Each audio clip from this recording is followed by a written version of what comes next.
毒爆发的第7天，我坐上了方舟号特快，头等舱只有12个座位，我是其中之一。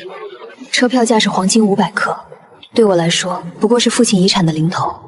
透过单向玻璃，我能看见后面车厢的情景。商务箱的人挤在过道里，经济箱的地板上躺着呻吟的伤员，而最末尾的货运箱，据说已经有人开始吃尸体了。乘务长恭敬地问我晚餐要菲力牛排还是龙虾。我选了牛排，5分熟，配2015年的波尔多。餐后甜点时，列车突然急刹，列车即将紧急停车，乘客请前方铁轨发现障碍物，需要派人清理，后方可通行。广播说前方铁轨被尸体堵塞，需要派人清理。车长决定抽签，每节车厢出2个人。我抿了口红酒，看着窗外那些被选中者绝望的脸，真好笑。第3节车厢2人，真好笑，都已经世界末日了，居然还要遵守什么公平的抽签制度。不过我不担心，因为我知道头等箱的乘客永远不用参加这种游戏。父亲买票时签的协议里写得很清楚，头等箱乘客享有无条件豁免权，不参与任何危险作业，这就是阶层。小姐，外面有人在咬人。什么？我们得马上离开，跟我走。那些人是？别看了。病毒被官方称为高致死性狂犬病变异株，民间叫它丧尸病毒。爆发是在一个周二下午，我当时正在苏富比拍卖行竞拍一副莫奈的睡莲。父亲的遗产刚清算完，我成了全球最年轻的亿万女富豪之一。然后我助理冲进来，脸色惨白，透过玻璃幕墙看到街景，一个西装革履的男人扑倒了一个女人，埋头在她脖颈处撕咬，血喷出3米远，人群尖叫奔逃。我放下竞拍牌，对助理说：“联系布莱克，启动方舟计划。”布莱克是我父亲生前的安全主管，现在是遗产执行人之一。父亲死于3个月前，肝癌晚期，死前握着我的手说：“婉婉，这世界要乱了，我给你留了条生路。”所谓生路就是方舟号的车票。这列火车是父亲投资的秘密项目之一，一条横贯大陆的地下铁路，连接7个国家及避难所。列车采用核动力混合驱动，理论上可以运行50年不停。车上储备了足够300人生存1年的物资，当然分配是不平等的。头等舱12个座位，每个2000万美金；商务舱48个座位，每个500万；经济舱200个座位，每个100万；货运舱不卖票，只带科学家、工程师、医生，还有他们的家属。我的票是父亲用命换来的，字面意思，确诊肝癌后，他自愿参加了一个军方实验性治疗，作为交换，军方给了他2张方舟号的车票，另一张给你未来的丈夫。他临死前说：“但记住，末世里不要相信任何人，尤其是男人。”我没有丈夫，也不打算有，所以我用另一张票换了一个额外条件。头等箱里，我的包厢独占2间套房，且拥有最高权限通行卡。病毒爆发后第7天，布莱克开着装甲车来接我，街上已经如同地狱，火焰、尸体、游荡的感染者。军队在主要路口设立防线，用机枪扫射任何靠近的人，无论是否感染。平民死亡率已经超过40%。我们冲过3个检查站，终于抵达地下车站入口。那是一座废弃地铁站的改造工程，入口伪装成市政维修处，站台上已经挤满了人，持枪士兵维持秩序，挨个检查车票和身份。我走 VIP 通道，布莱克送到闸口，递给我一个手提箱。我有其他任务，您父亲对我有恩，这是我报恩的方式。再见。这是我第一次，也是最后一次看见他笑。刷了通行卡，闸门打开，走进车厢的瞬间，我听到了身后的哭喊。闸门关闭，隔绝了那些声音。列车缓缓启动，末世开始了。我的包厢在列车最前端，1号 A 厢20平米的空间，有独立的卧室、卫生间、小客厅，墙壁是隔音材料，地上铺着羊毛地毯，家具是胡桃木定制，甚至还有一个小型酒柜，里面是我父亲珍藏的红酒。唯一的窗户是单向防弹玻璃，可以看到外面飞驰的隧道墙壁。但最特别的是控制面板，我可以查看整列车的监控，调节本包厢的温度湿度，甚至能切断与其他车厢的连接通道。这是权力。我放下手提箱，打开，除了通行卡和钥匙，里面还有一把精致的小型手枪，附20发子弹，一本手写笔记本父亲的字迹，以及一个金属盒子。笔记本第1页写着：“婉婉，如果你读到这些，说明我已经不在了。”而世界正如我预料的那样崩溃了。以下是关于方舟号你必须知道的事。爸爸的笔记写得一丝不苟，列车的系统、应急程序、安葬的物资点都在这里。他连每个人都做了详细记录。列车长陈峰，前空军指挥官，死板，花了半小时读完。关键人物的背景和弱点：王建国，房地产大亨，带妻子和2个保镖。3号 A 厢，李泽明，互联网新贵，单独一人。笔记本最后一页，父亲用加粗字写道：“笔记本最后一页，父亲用加粗字写道：婉婉，末世中最危险的不是丧尸，是人。头等厢的人看似同类，实则个怀鬼胎。不要相信任何人，不要暴露你的底牌，不要同情后面车厢的人，他们的命运从买不起头等票时就注定了。”我合上笔记本，看向那个金属盒子，打开，里面是12支注射器，装着蓝色液体。标签上写着 X 负七血清实验性抗病毒制剂，效果未知，慎用。父亲在笔记本里解释，理论上可以抑制病毒，但从未在人体上做过完整实验。不到万不得已，不要用，更不要让别人知道你有这东西。我知道了吧？林杰多姐，晚餐时间到了，请问您要在包厢用餐还是去餐车？包厢。好的，请稍等，我把餐车推进来。麻烦了。今晚主菜有菲力牛排和香煎龙虾，配菜是牛排5分熟，黑胡椒汁，红酒要2015年的拉图。明白。需要餐后甜点吗？提拉米苏。好的，20分钟后为您送来。关上门，我走到控制面板前，调出列车监控。屏幕分成12个小格，显示各节车厢的实时画面。商务舱，人们挤在座位上，神色焦虑，但还算体面。经济舱，过道都躺满了人，空气浑浊，有人在哭货运箱，画面不太清晰。餐车在8号车厢，头等和商务共用。你们的牛排还是生的，这算什么服务？抱歉先生，我马上为您换。此刻那里坐着几个人，正在用餐。从衣着看，都是头等舱的乘客。我看到了王建国，那个秃顶的房地产商，正用叉子指着服务员说什么，表情愤怒。我的晚餐准时送到，乘务员布置好餐桌，请慢用。有点老，酒也热了些，不过在这种时候，已经够奢侈了。我尝了一口，肉质有点老，红酒温度偏高，但在末世，这已经是奢侈了。吃到一半，列车突然剧烈颠簸，然后急刹，餐盘滑到桌边，红酒洒了。我稳住身体，看向监控，画面晃动，但能看到列车前方铁轨上堆满了什么东西，尸体，至少20-30具尸体，堆成了一座小山。乘客请注意，列车前方发现障碍物，需要临时停车清理。为了公平起见，每节车厢需要派出2名志愿者参与清理工作，抽签将在5分钟后进行。我擦了擦嘴，按下服务铃，告诉车长头等舱不参与抽签。乘务员面露难色。车长说这次情况特殊，所有人……我父亲签订的协议里，头等舱享有无条件过命权。他离开后，我重新看向监控。经济箱和货运箱已经乱成一团，人们争抢着所谓的免签券，那是一些做了标记的车票，抽到的人可以免除义务。听见没有？她怀孕了，你们不能让她去！让开！让开她！让开！货运箱更直接，士兵随机抓了2个人，一个老头和一个少年。老头跪下哀求：“别把我丢下，求你了！不想走。”总共24人被押往列车前端，他们穿着简陋的防护服，其实就是雨衣加摩托车头盔，拿着铁锹和撬棍。丧尸的嘶吼声隐约传来，开始搬运尸体。我调大了监控音量，能听到他们的哭泣、祈祷，以及远处逐渐接近的脚步声，不止一个，很多个。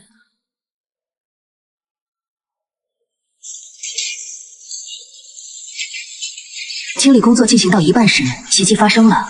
从隧道两侧的维修通道里冲出了至少30个感染者，他们速度快得不正常，和新闻里报道的迟缓丧尸完全不同。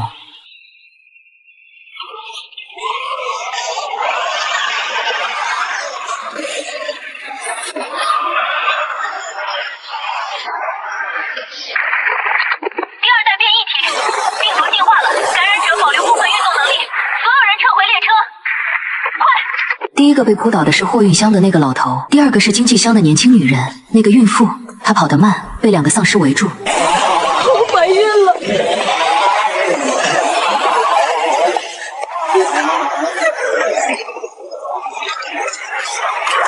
快撤，往列车跑！其他人疯狂地往回跑，士兵们开枪射击，但丧尸数量太多，而且他们似乎学会了躲避，会利用尸体做掩护，会从侧面突袭。最终只有8个人逃回了列车。跌落障碍物已清除，列车继续前进。对牺牲的志愿者，我们表示深切哀悼。他们的家人将获得额外食品配额作为补偿。障碍物已清除，列车继续前进。对牺牲的志愿者，我们表示深切哀悼。他们的家人将获得额外食品配额作为补偿。我关掉监控，看向洒在桌布上的红酒渍。第一次，我意识到这列车上人命是有标价的。经济箱的人命值3天口粮，货运箱的人命值2天。那头等箱呢？我看向镜中的自己，精致的妆容，高级定制的连衣裙，脖子上戴着的钻石项链价值1套房。我的命值多少？门铃又响了。这次是列车长陈峰亲自来访。他50多岁，身材挺拔，穿着笔挺的制服。林小姐，打扰了，我是列车长陈峰。林小姐，抱歉打扰。关于刚才的清理行动，我想解释一下。我打断他，如果你们可以随意违反协议，那我也可以重新考虑我的合作态度。陈峰眼神微冷，但很快掩饰过去。以后类似情况，头等香可以柜面。陈峰沉默了几秒，他深深看了我一眼，转身离开。关上门，我背靠着门板，心跳加速。刚才的强硬是装出来的。父亲在笔记本里说，面对这些人，你不能示弱，一旦让他们觉得你好欺负，你就完了。这时，监控屏幕吸引了我的注意。货运箱里，一群人围着一个中年女人，她是刚才被拖走的那个孕妇的婆婆。老人抱着儿媳留下的外套，哭得撕心裂肺。一个男人，应该是他儿子，红着眼睛朝士兵吼：“你们杀了他！你们杀了我的妻子和孩子！”士兵举枪对准他：“你们说过的，抽到签的人只要把任务干完，家里就能多1杯口粮。冷静点，他死了，口粮呢？把口粮住手，后退！别闹了，求你了，还我口粮！”士兵犹豫了一下，从背包里掏出几包压缩饼干，扔在地上。男人扑过去捡，像狗一样。其他人看着那些饼干，眼神变了。一个瘦高个突然冲过来抢走一包，那是我的。男人怒吼：“你老婆都死了，你一个人吃得了这么多？”瘦高个冷笑：“分给大家算是积德，还给我。”两人扭打在一起，其他人趁机哄抢剩下的饼干。士兵想制止，但更多人加入混战。很快饼干被抢光，包装袋被撕开，碎屑洒了一地。男人坐在地上，看着空荡荡的手，突然大笑起来，笑得眼泪都出来了。不想看了，为几块饼干打成这样。但内心深处有个声音在问：关掉了，不想看了。李准，为几块饼干打成这样。可心底有个声音在问：如果我在后运箱会怎么做？我不会在后运箱，永远不会。清理事件后的第3天，列车长陈峰组织了一次头等箱社交晚宴，为了增进了解，促进团结，邀请函上这么写。我本来不想去，但父亲在笔记本里特别提醒，头等箱的关系网很重要，了解你的邻居，知道他们的弱点和需求，必要时可以交易或制衡。晚宴设在餐车的 VIP 区，长桌铺着白布，摆着银质烛台，甚至还有鲜花。林小姐，久仰大名，你父亲林总生前和我是好朋友啊。他伸手想握手，我没接，只是点了点头。王建国尴尬地收回手，但很快调整表情。林小姐真是年轻有为，听说林总把全部遗产都留给你了，真是好福气。王总也不错，我微笑。听说您在病毒爆发前3天，把公司所有流动资产换成了黄金，真是有远见。王建国脸色微变，这事很隐秘，我是从父亲的笔记本里知道的。李泽明坐在对面，朝我举了举酒杯。他穿着休闲西装，没打领带，看起来比其他人都放松。林婉，他直接叫名字。我看过你父亲的研究论文，他在病毒学方面的见解很超前。我挑眉，你懂病毒学？各位尊贵的乘客，欢迎来到方舟号。我知道过去的几天大家经历了很多，但请相信，这列火车是人类文明的最后火种。只要我们团结一心，就一定能抵达目的地7号避难所。陈车长，咱们这车到底要开多久？王建国试图活跃气氛，顺利的话30天。陈峰说，但要经过7个中转站，每个站停留1到3天，补充物资和检查设备。中转站安全吗？周雨欣问。有军方驻守，理论上安全。李泽明突然开口，陈车长，列车上到底有多少感染者？所有人都看向陈峰。陈峰沉默了几秒，目前确认的感染者0个，所有乘客上车前都经过了严格筛查。那潜伏期呢？陈峰看了他一眼，那不是你需要关心的事。晚宴在诡异的气氛中结束。林婉，有时间聊聊吗？聊什么？你父亲留下的东西，我知道他有一些特别的研究成果，在这个列车上，只是比黄金更有价值。我不明白你在说什么。回到包厢，我锁好门，打开父亲的笔记本，查找李泽明的信息，果然有。李泽明34岁，麻省理工博士，军方生物武器项目顾问。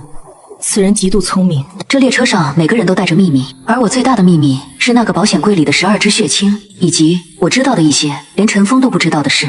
晚宴后第5天，列车上出现了第1个感染者，不是后面车厢的人，是头等箱金明雅的一个助理。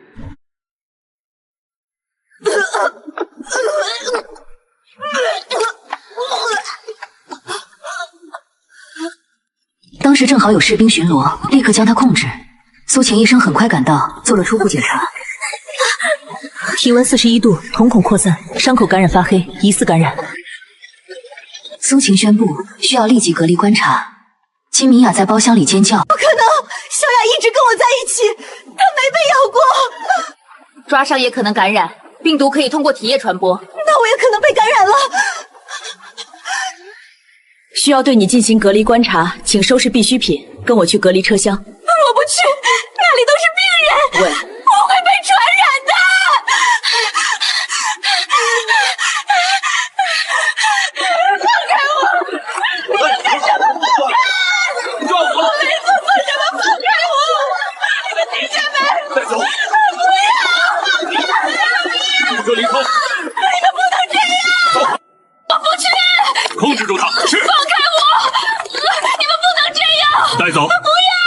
小雅被单独关押在隔离车厢的负压室，那是专门为感染者设计的。苏晴穿着防护服进去，试图给她注射镇静剂，但小雅突然暴起，扑向苏晴。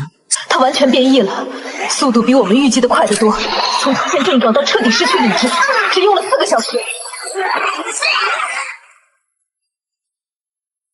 头等舱其他乘客建议全员检查。检查？怎么检查？抽血，我不同意。谁知道你们会不会趁机做什么？这个消息很快传遍了头等舱，王建国第一个跳出来反对。除了王建国，其他人都同意接受检查。检查在餐车进行，苏晴亲自操作，抽血，快速检测，结果很快出来，所有人都是阴性，除了王建国，他拒绝检查，所以结果未知。王先生，为了大家的安全，请你配合。但是隔离2号 A 厢，他下令在门口设岗，任何人不得进出。金明雅的包厢也被封锁，头等舱的气氛一下子紧张起来。那天晚上我睡不着，调出隔离车厢的监控，小雅被绑在床上，还在挣扎，但力气小了很多。她的皮肤开始溃烂，眼睛变成浑浊的黄色，完全不像人了。凌晨3点，她突然不动了，我以为她死了，然后她开始用头撞击床板。苏晴很快赶到，确认死亡，已经没了。尸体怎么处理？按规定，感染者尸体必须焚化。可列车上没有焚化炉。陈队，处理方案。扔出去。到下一个隧道口，抛出列车。我关掉监控，走到窗边。天快亮了，地平线上泛起微光。我突然想起小雅的样子，不是变异后的，是之前的。现在她成了一具被扔在荒野的尸体，这就是末世。头等厢的人也会死，只是死得稍微体面一点。列车停在外面500米，侦察小队出发。是，长官。地上全是干涸的血，眼神，保持警戒。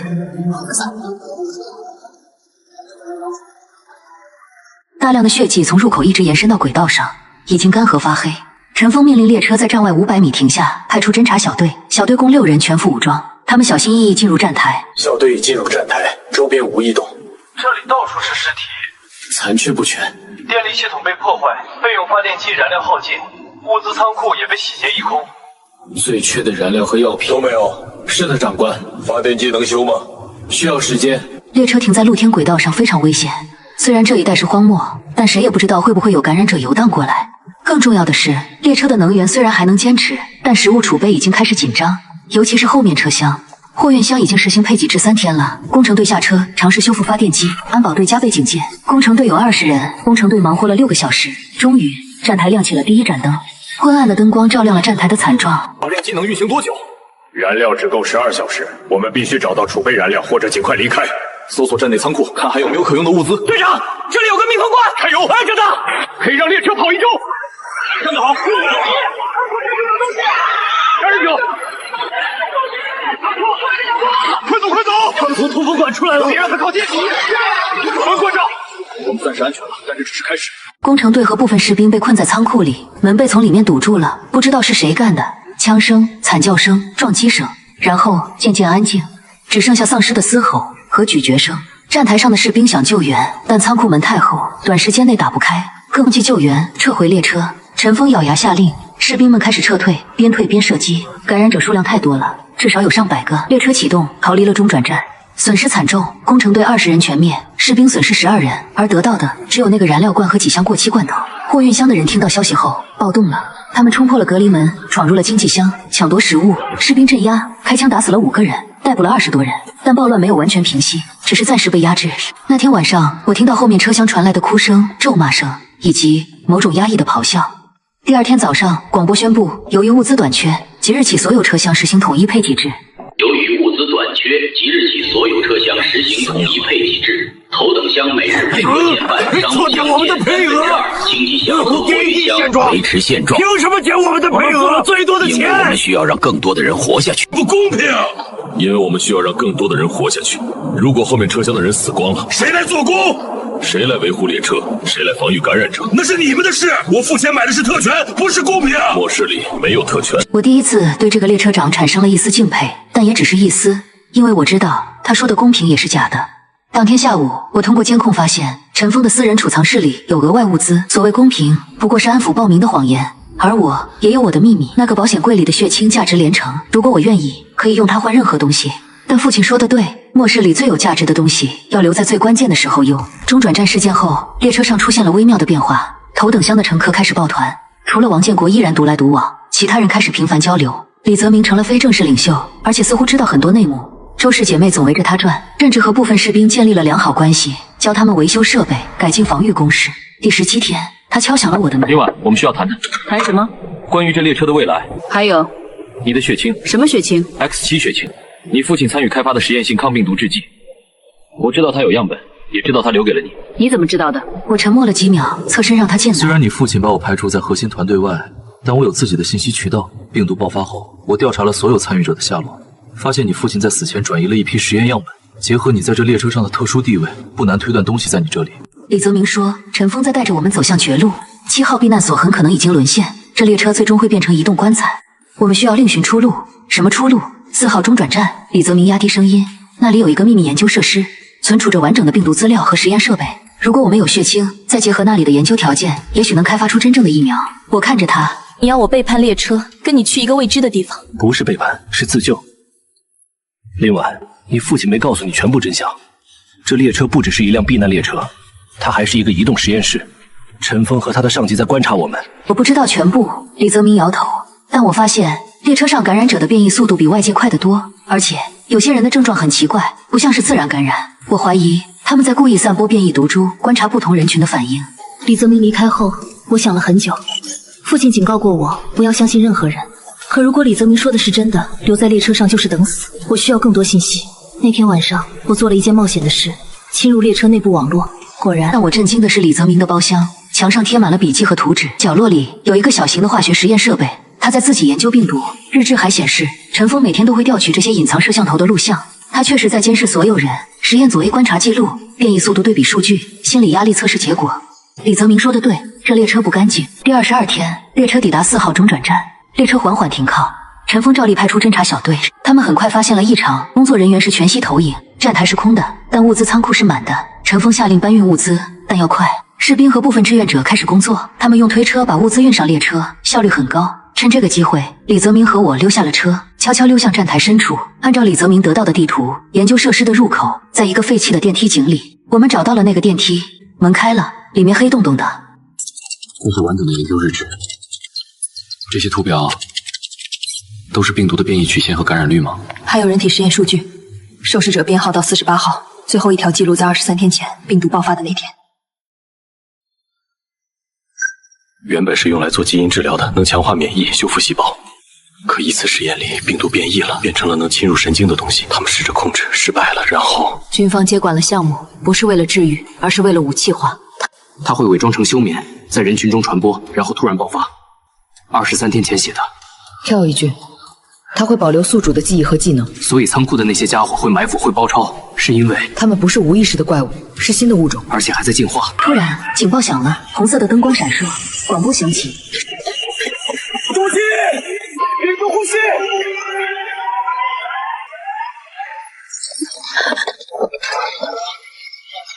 快进去！别拖沓！陈峰站在车门口，看到了我们，他愣了一下，随即大喊：“上车！”我们跑过去，在车门关闭的最后一刻跳了上去。列车加速，驶离站台。透过窗户，我看到站台深处那些安保机器人追了出来，但他们停在了轨道边缘，没有继续追。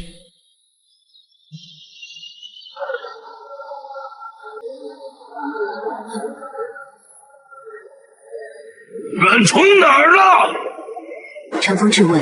我们走散了。李泽明说想找找有没有更多物资。我们走散了，想找些物资，结果迷路了。回你们包厢。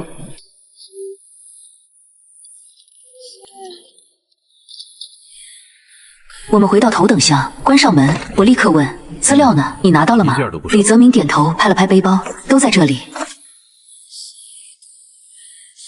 从4号站带回来的物资暂时缓解了列车上的紧张局势，但只是暂时的。货运箱的人得知头等箱减少了配额，而他们却依然只有最低限度的食物时，愤怒达到了顶点。暴乱领袖，一个叫老吴的工人站在餐车上大喊：“陈峰带兵镇压，起火，要么一起死！”老吴，冷静点。放开我！不是你们这些高高在上的老爷，什么时候在乎过我们的死活？再靠近我就捅了他！老吴，冷静点。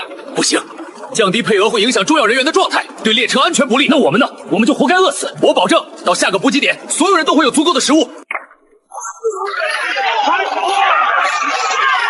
快打住老吴了！杀了他！往前，都别动，夹住，别让他们靠近，去死吧！挡住他，别后退。早就说过，不能对他们太好。现在好了，死人了吧？7号站越来越近，我们必须在那之前行动。你的计划是什么？下一个中转站是6号站，那里有一个小型机场。如果能弄到飞机，可以飞去南方。我朋友在那建了私人避难所，相对安全。陈峰会让我们走吗？不会。列车行至第27天，不明传播途径的感染突然爆发，各车厢接连出现感染者，连头等厢也未能幸免，列车陷入恐慌。李泽明察觉陈峰的阴谋，断定众人已成实验品，遂故意破坏列车冷却管道，制造停车契机，自然就此踏上末世荒野求生之路。途中他们遭遇变异感染者，抵达荒废的6号站军用机场后，林婉为救被困的小女孩小雨被感染者咬伤感染。众人紧急为林婉注射其父亲研发的未做人体试验的 X 负7血清，林婉竟奇迹般暂时痊愈，小雨也随他们一同上路。众人找到一架可用飞机，却遭遇掠夺者荒野兄弟会，并炸毁飞机。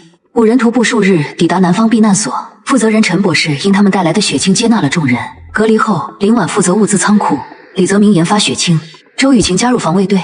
避难所的集体生活让林婉稍有改变，甚至破例帮助他人。李泽明也成功研制出仿制血清，让众人看到希望。但这份美好很快破灭。陈博士突然揭露李泽明非法实验，实则避难所本就是更大的人体实验室。李泽明拆穿真相后遭守卫射杀，临终前将存有病毒资料和0号站坐标的存储器交给林婉。林婉制造混乱，带着周雨晴、金明雅和小雨逃出避难所。避难所最终燃起大火，4人在荒野流浪，血清所剩无几，拒绝向陌生母子伸出援手，内心只剩活下去的执念。他们找到一处废弃科研站暂居，林婉从存储器中发现0号站初代病毒研发基地，或许有血清量产方法。3个月后，林婉血清用尽。天，我以为自己只剩下死亡，血清用尽，感染复发，我等着变成怪物。但命运突然改写了我，我活了下来，而且彻底免疫，拥有了这一切，我该做什么？也许拯救人类，也许掌控他们。第27天，列车上出现了新的感染者，这次是在经济箱。一个中年男人早上起来呕吐、发烧，很快开始攻击周围的人。让开，控制住他，压住，别挣扎。苏晴医生检查后脸色苍白，抓痕是空气传播，还是水源感染？更可怕的是，接下来几小时又陆续出现了5个感染者，分布在不同车厢。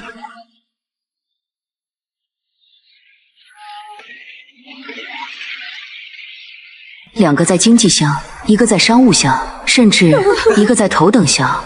是王建国的保镖之一，但王夫人被抓伤了，隔离，全部隔离。陈峰下令，王建国夫妇被关进隔离车厢。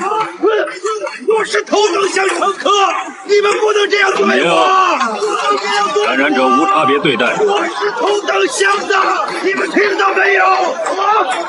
放我出去！头等厢再次陷入恐慌，这次连李泽明都紧张了。快离开，所有人都会感染致死。你的飞机计划呢？还有机会吗？6号站还有3天路程，陈峰不会轻易放我们走，需制造停车理由。那晚李泽明溜了出去，1小时后他动了手。1小时后，列车突然紧急刹车，广播响起，是工程队长的声音。动力系统故障，需紧急维修，请乘客留原位。列车停在荒原上，四周一片漆黑。管道被人为破坏，需6小时修复。谁干的？给我站出来！陈峰带人检查，发现是核心冷却管道被人为破坏，割开了一个小口，冷却液泄漏。维修爬车顶溜下去，越快越好。外面黑，可能有感染者。总比等死强，病毒可能是人为投放的。趁维修期间，李泽明找到了我。我回到包厢，从保险柜里取出6支血清，一半装进特制的保温箱。又拿了些必需品，我把照片放进贴身口袋。转身离开时，我最后看了一眼这个住了27天的包厢。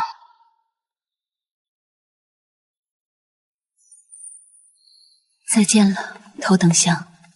再见了，这段短暂的安稳。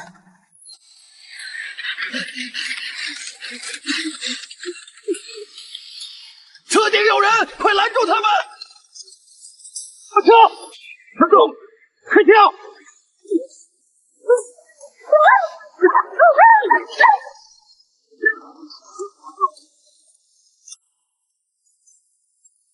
我们跑了很久，直到看不到列车灯光。4人只有少量物资，但至少我们暂时自由了。我们在荒野里走了2天，白天躲藏，夜晚赶路，朝着6号站的方向。李泽民有地图和指南针，但荒野太广阔，很容易迷路。更危险的是感染者。第2天下午，小声点，绕开他们，别惊动了。在废弃的公路休息站游荡，我们绕开了，但其中一个似乎发现了我们，追了过来。他发现我们了，跑得好快！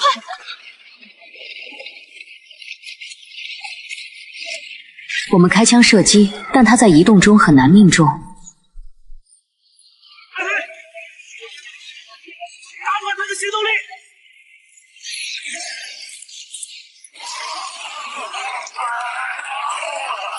这什么鬼东西？但很快爬起来，用3条腿继续追。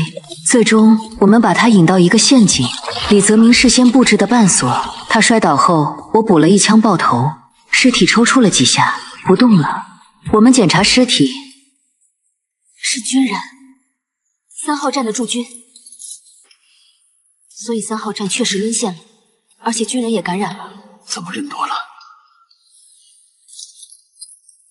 晚上，我们在一个山洞里过夜，生了一小堆火，烤了点罐头吃。周雨晴守夜，其他3人休息。我睡不着，坐在洞口看着星空。末世后的星空特别亮，没有城市光污染，银河清晰可见。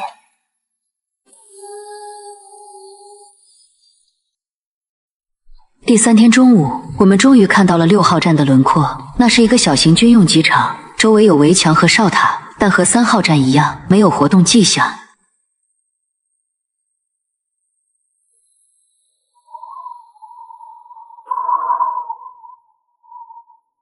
小心，可能有感染者，或者其他幸存者。我们悄悄靠近，围墙大门敞开，里面停着几架运输机，但看起来很久没动了。跑道上长满杂草，找燃料和能用的飞机。李泽明说，我们分头搜索。找燃料和能用的飞机，分头搜索，遇事及时呼喊。我和金明雅一组检查机库，机库里有2架小型飞机，但引擎被拆走了，无法使用。引擎被拆了，这2架飞机都用不了。控制塔，我们去看看，或许有收获。我们走过去，楼门锁着，但窗户破了。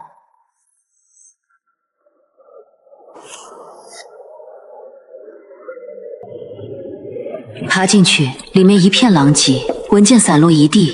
嘘，楼上传来小女孩的哭声，小心点。我和金明雅对视一眼，举枪上楼。2楼是宿舍，走廊2侧是房间，哭声从一个房间里传来。我看到一个女孩。小妹妹，你一个人吗？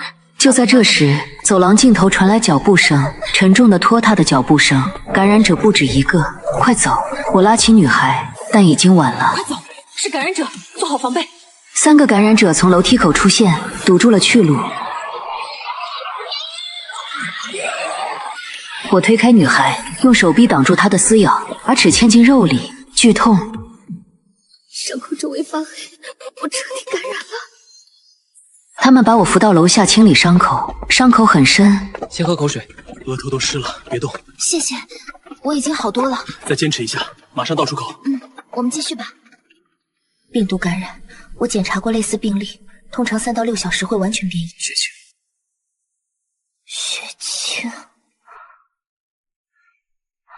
我带的6支 X7 血清，理论上能抑制病毒，但父亲从未做过人体试验。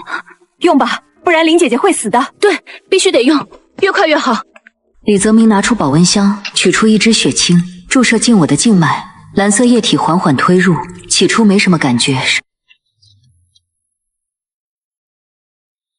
但几分钟后我开始发烧。我们也怎么办？好，血验记录里没有人体数据。我意识模糊，时而清醒，时而昏迷。梦里我看到了父亲。婉婉，记住末世里最重要的是活下去，不惜一切代价。爸爸，我好累，那就休息吧。但别睡太久，还有很多事要做。我醒来时，已经是第2天早上，烧退了，伤口还在，但黑色纹路消失了。血清有效，至少暂时有效。你感觉怎么样？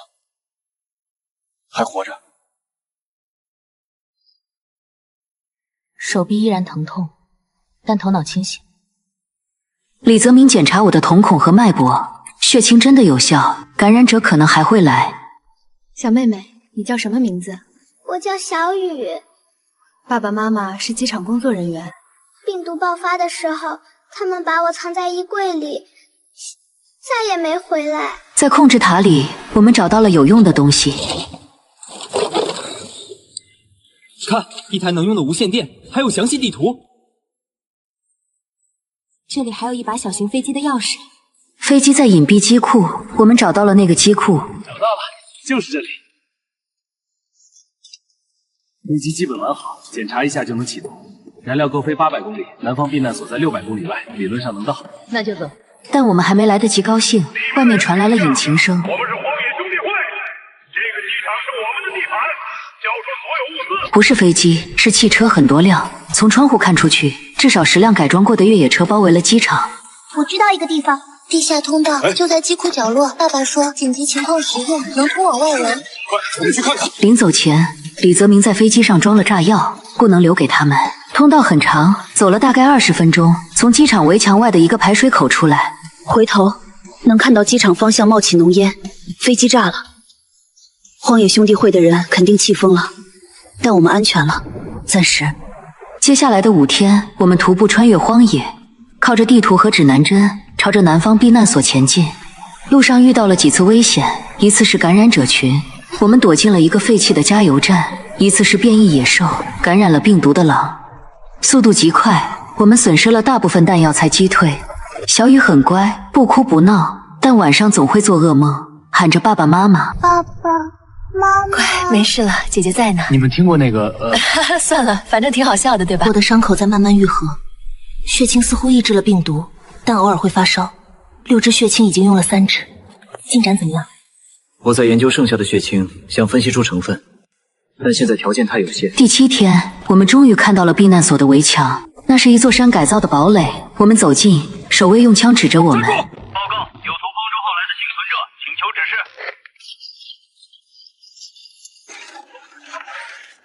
我是陈博士，这里的负责人。李泽明拿出了他的身份卡和一些资料，陈博士检查后点了点头。进来吧。我们被带到隔离区，干净的房间，有床有卫生间，甚至还有书籍。饭菜很简单，但营养均衡。小雨被安排到儿童区，有专人照顾。隔离结束后，我们正式加入避难所。李泽明进入实验室，开始研究血清。周雨晴加入了防卫队，她确实受过训练，枪法很好。金明雅在后勤部门帮忙，用她的社交能力协调事务。而我，陈博士给了我一个特殊任务，管理物资仓库。这里需要你管理物资，确保公平分配。我同意。物资紧缺，大家都盯着，又不能出一点差错。你性子稳，由你来比较合适。仓库管理很枯燥，但重要。我需要记录每一份物资的进出，制定分配方案，防止贪污和浪费，这是我擅长的。避难所的生活很规律，早上6点起床，锻炼、工作。比如分配食物时，有人会多要一点。我儿子在长身体，我丈夫受伤了，需要营养。按照我的原则，配额就是配额，不能变。但陈博士说，凌晚末世里规则很重要，但人情也很重要。姑娘，求你给我点药吧。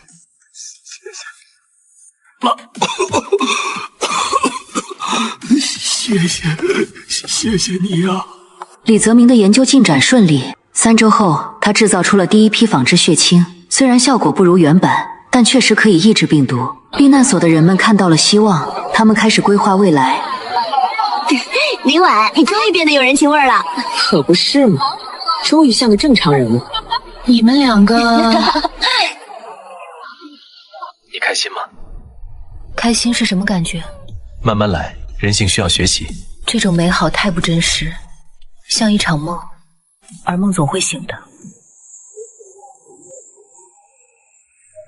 这种生活太美好了，美好的不真实，像一场梦，而梦总会醒的，来得很快。不是感染者袭击的警报，是内部警报。陈博士站在台上，脸色凝重，他身边站着几个持枪的守卫，枪口对着李泽明。陈博士开口：李泽明秘密复制病毒，以血清为诱饵，对居民进行人体试验，妄图制造可控感染者。陈博士举起一份文件，这是他的实验记录。他想制造可控的感染者，像陈峰一样。李泽明抬头看着陈博士，突然笑了：我笑你虚伪。所谓的避难所，不过是一个更大的实验室。你敢说地下3层没有隔离区？那里关着20多个变异感染者。既然你们想知道真相，那就都留下来吧。广场周围更多的守卫出现，全副武装，我们被包围了。这里是实验室，病毒是进化。林婉，你的血清能帮人类完成基因改造，实现种族延续。所以你们拿活人做实验，周雨欣也是你们害死的，对不对？陈博士没有否认，真相大白了。方舟号避难所所有的救援都是一场巨大的实验。方舟号避难所所有的救援都是一场巨大的实验。我们在笼子里被观察、被测试、被筛选。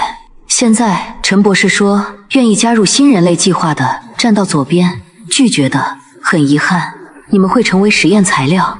人群分裂了，一些人犹豫着走向左边，他们害怕死亡，愿意接受改造；一些人站在原地，愤怒但绝望。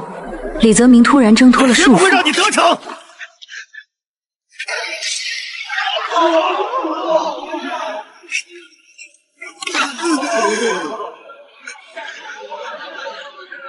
李泽明，你醒醒！数据都在这里。揭露他们！两个守卫走过来，我站起来举起了枪，我偷偷带来的。别过来！守卫停下，看向陈博士。陈博士笑了：林婉，你是个聪明人，加入我们，你可以领导新人类。不，这是屠杀。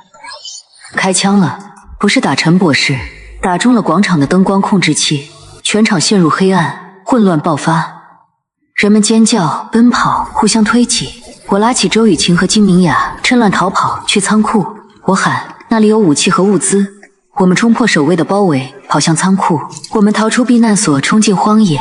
身后避难所的方向，火光冲天，不知道是谁点的火，但那个美好的幻梦彻底破灭了。我们在荒野里流浪了1个月，4个人像孤魂野鬼，前路茫茫，看不到一点希望。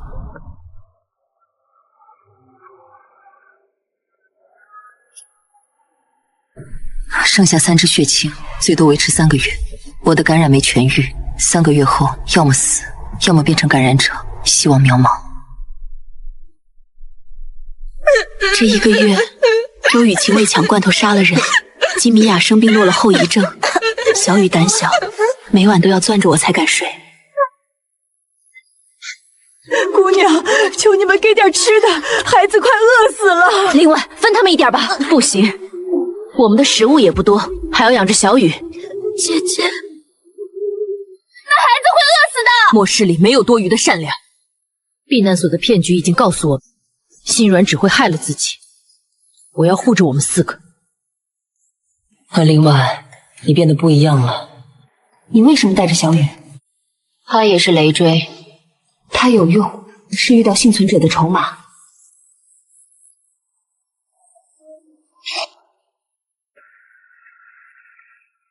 流浪到第2个月，我们终于在荒野深处找到了一个废弃的小型科研站。林姐姐，那里是什么？我们找到了一个废弃的科研站，很小，但设备相对完整。最重要的是，这里有独立的电力系统，太阳能板还能用，我们有电力了。我们决定暂时住下。我们清理房间，设置防御，还开辟了菜地。日子似乎又安定下来，但我知道，这只是暂时的。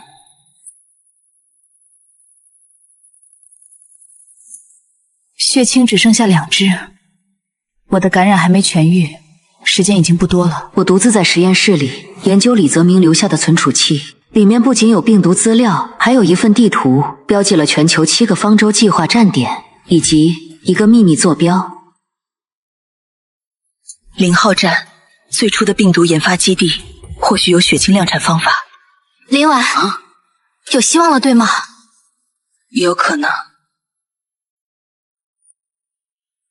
我犹豫了很久，要不要告诉其他人？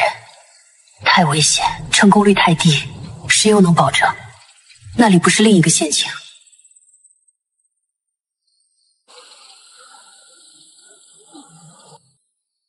最终，我决定不说，还不如在这里安稳地度过我最后的日子。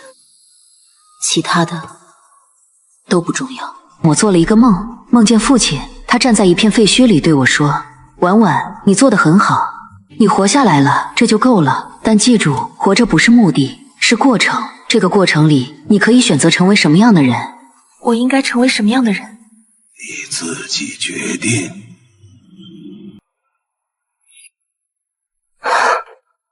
梦醒了，天亮了，太阳照常升起。不管人类是否存在，我突然想通了。末世里，唯一的真理是活下去，不惜一切代价。我的代价就是变得冷酷理性，别人的死活与我无关，永远。血清用完了，我出去找药，一定能救你。没用的，这是命。听我说，我死后把我的尸体烧掉，不要留，然后你们去北方找0号站，这是坐标。里面有什么？真的有希望吗？希望？我说，也许。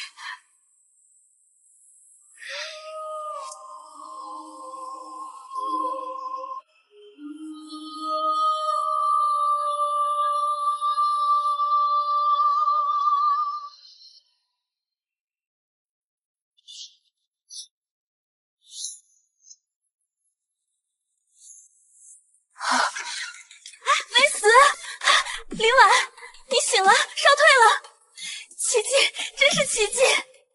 你的免疫系统适应了病毒，产生了永久抗体。你痊愈了，痊愈了。我成了真正的免疫者，像小雨一样，不，比他更彻底。我不再需要血清，病毒对我无效。陈博士的实验成功了，在我身上，我进化了，成了新人类。但除此之外，我还是我，林婉，自私、冷酷，为了生存不择手段的林婉。只是现在，我有了更强大的资本——免疫。林婉，你还记得在列车上的时候吗？那个冷血的、看不起所有人的大小姐，我以为你变了，在避难所你会帮那个老人，在荒野你会照顾小雨。那是幻觉，现在的我成了新人类，而我真正感受到它的含义，是在我独自走进感染区的那一刻。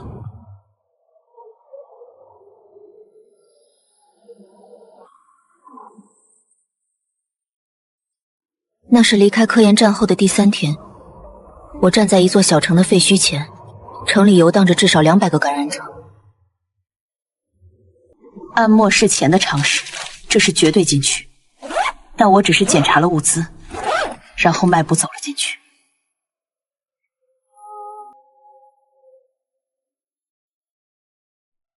我笑了，这是末世以来我第一次笑，不是开心，而是某种更复杂的东西。我终于明白，我不再是人类。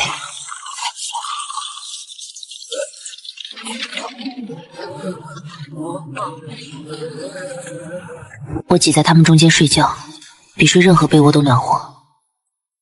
我学会了和他们共处，有时会顺手摸一下他们腐烂的脑袋。他们会抬头看我，眼神空洞，但从不攻击，像被驯化的野兽。但我知道，他们不是野兽，他们是燃料。免疫者的身体给了我不敢想的自由，我可以睡在任何地方。感染者的体温像活着的暖炉。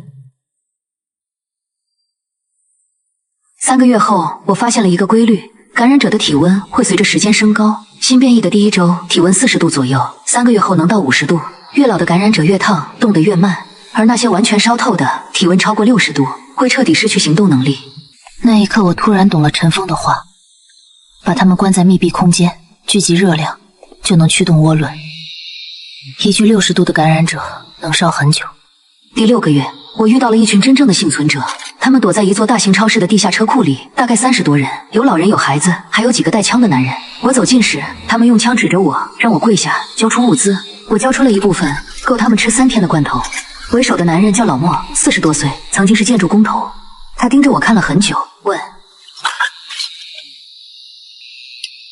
你怎么一个人活下来的？运气好。运气好的人活不到现在。你是哪种人？杀过人的，还是被人养着的？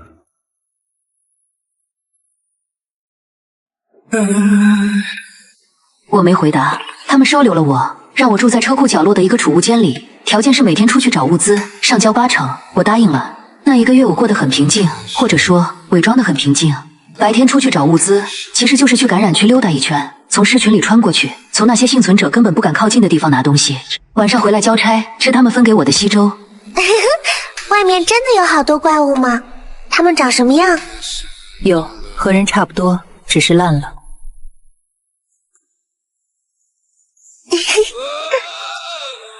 这个月的某天，我找物资回来，车库空了，30多个人全部消失，地上有血迹，还有小果沾血的鞭伤。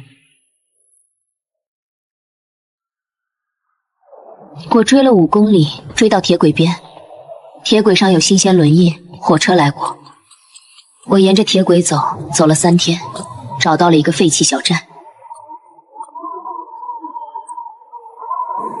站台上有烧过的痕迹，有弹壳，有残肢，墙上用血写着一行字：方舟号带走了他们。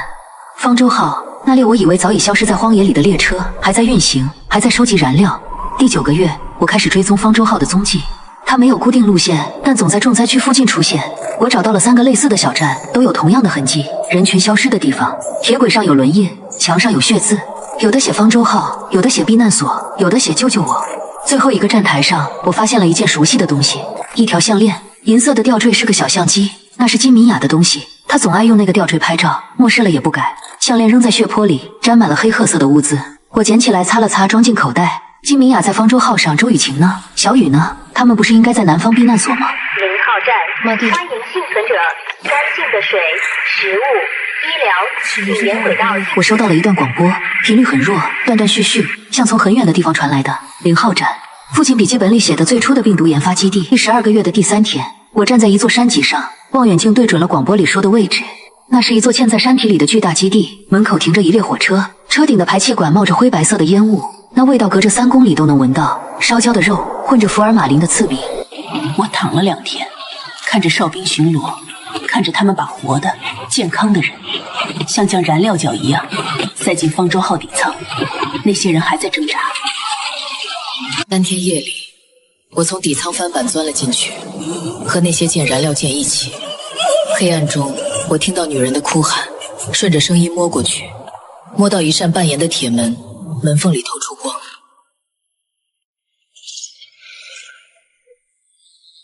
我从底舱的翻板钻进去的时候，不知道等待我的是什么，但我很快知道了。黑暗、闷热、腐臭，还有无数只手在黑暗中摸索，抓着我的衣服、腿，还有头发。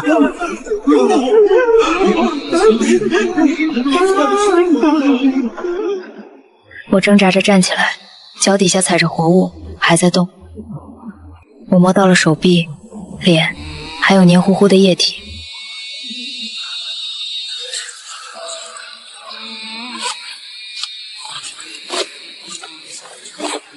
没有异常，只是轻轻的整理。那些手轻柔的在我身边动作，像是在确认什么，然后离开。新来的，男的还是女的？女的，年轻的。让他过来。我被推着往前走，脚下踩过无数具身体，有的呻吟，有的咒骂，有的干脆不动。走了大概10几步，眼前有了一点微光，照出一片模糊的人影。一个老头坐在那里，背靠着车厢壁。新来的都这样，先摸一遍。确认是活人，不是那些东西。那些东西。我那边最后2节车厢关的都是那些玩意儿，活的丧尸堆在一起，当然疗用。这是什么车厢？货运箱最底层的地方，头等箱在前，商务箱在中，经济箱在后，再往后就是咱们。最后2节是燃料箱，装丧尸的。知道咱们是什么吗？咱们是备胎。燃料箱的丧尸烧完了，就轮到咱们了。这里没有时间，只有吃饭、抽血、等死。吃饭。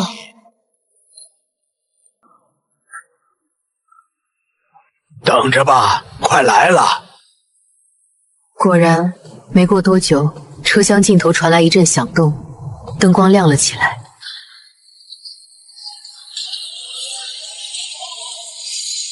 惨白的应急灯照出这节车厢的全貌。50平米的空间挤着至少上百人，空气里弥漫着汗臭、屎尿味和焦香。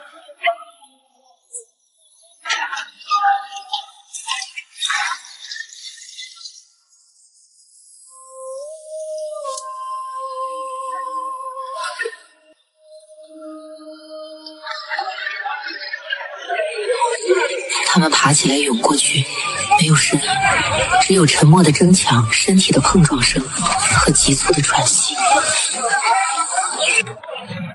新来的都这样，第1次吃不下，第2次就习惯了，第3次就抢了。他站起来，慢慢走向人群，我也跟了上去。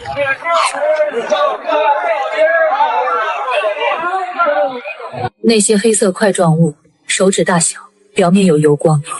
我抓起一块，焦臭味冲进鼻子，混着福尔马林味，还有一点肉香。我的胃里一阵翻涌，手里的东西差点掉下去。旁边一只手伸过来，抢走了它，塞进嘴里。是个女人，30多岁，头发剃光了，脸上全是污垢，但眼睛是亮的。她嚼着嘴里的东西，看着我含糊不清地说：“不吃会死。”新来的。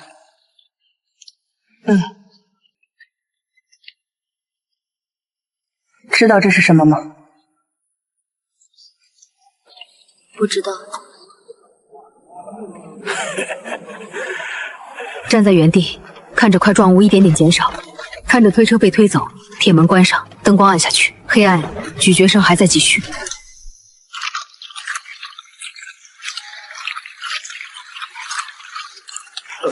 货运箱的日子比我想象的更难熬，不是身体上的，是精神上的。这里没有时间，没有白天黑夜，只有不定期的送饭。这里没有名字，只有编号纹在手臂上。我的是003，我是第3个上车的。编号干什么用？每隔一段时间，上面会下来人，随即喊编号，喊到的出去抽血。抽血干什么？不知道，反正抽不死，就是疼。抽完的人回来吗？有的回，有的不回，不回的就再也没见过。他没说不回的人去了哪里，但我知道，抽血是筛选，健康的留作备用燃料，感染的直接送去燃料箱。知道这车上最讽刺的是什么吗？末世前我叫李继，讲天下为公。末世后，我在这儿抢丧尸肉吃。末世里有公平，咱们的命就值一口人肉。不是人肉，是丧尸肉，不一样。有什么不一样？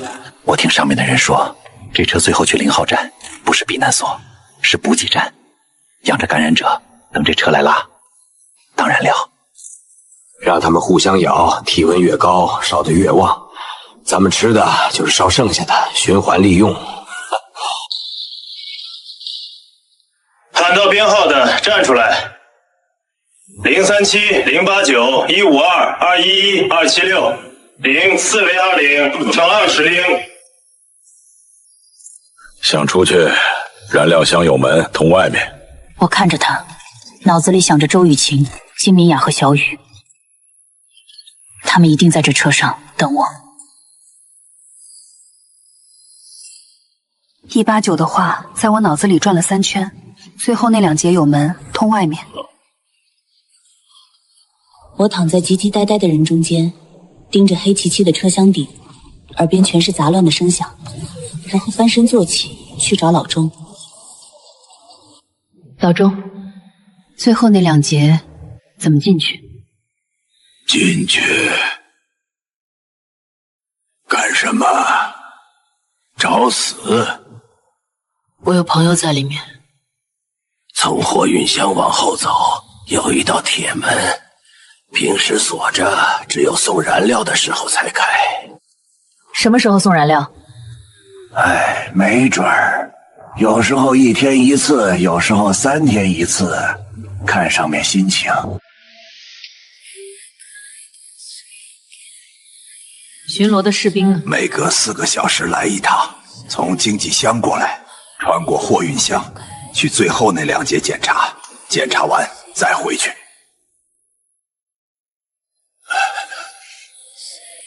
多少人？2个，有时候3个。谢了，老钟。他摆摆手，没再说话。我缩回角落，闭上眼睛，开始等。等了多久，我不知道。货运箱没有时间，只有送饭的推车来了1次、2次、3次。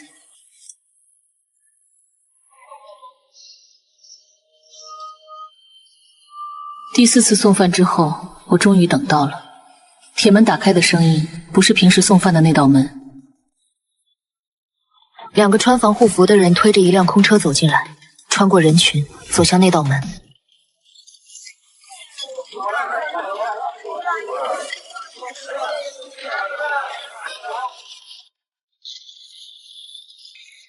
门开了，后面是更深的黑暗，更浓的腐臭，还有隔着很远都能感受到的热浪。他们进去了，门没关严。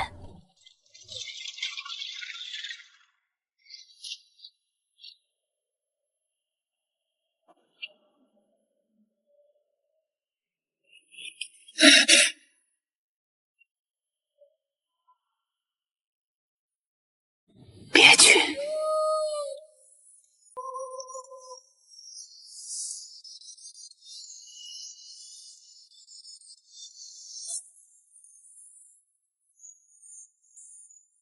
我轻轻掰开他的手，没说话，站起来，穿过人群，走向那道门。门缝刚好能挤进去1个人。我进去了，门在我身后关上。里面是绝对的黑暗，比货运箱黑100倍，黑得像掉进了墨水里。走了几步，摸到了栏杆，是一道铁梯，往下延伸。下面有光，暗红色的光，一闪一闪，像炉火。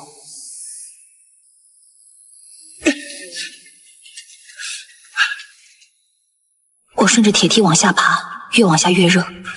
爬到最下面，我终于看清了这是什么地方——燃料箱。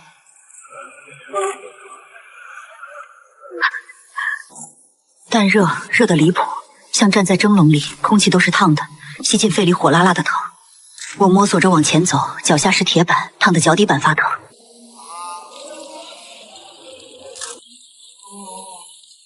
那些管道的接口处烧得发红，红得发亮，像铁匠铺里的烙铁。热量从这里抽走，送去驱动车轮。我沿着笼子往前走，一排一排的看，没有周雨晴，没有金明雅，没有小雨，全是感染者。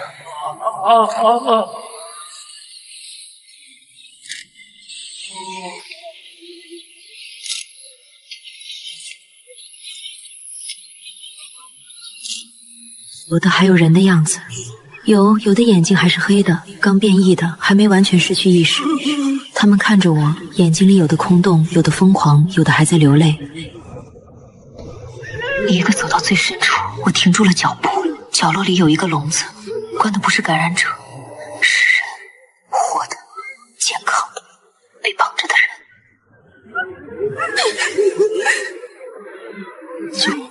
救我们！他们看到我，眼睛里闪过希望的光，声音沙哑的不像人。我走近一步，仔细看他们的脸，周雨晴、金敏雅、小雨都不在。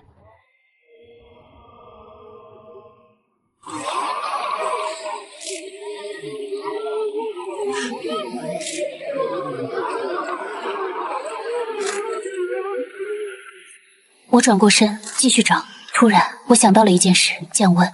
如果我把温度降下来，列车就会减速，减速了就会有人来检查，就能找到更多线索。我停下来，看着那些笼子里的感染者，他们还在呻吟，身上冒着热气，把管道烧得通红。免疫者的身体能让我不被攻击，那能不能让他们降温？不知道，但值得一试。我走到最近的笼子前，把手伸进去，按在一具感染者的身上。他转过头看着我，没动。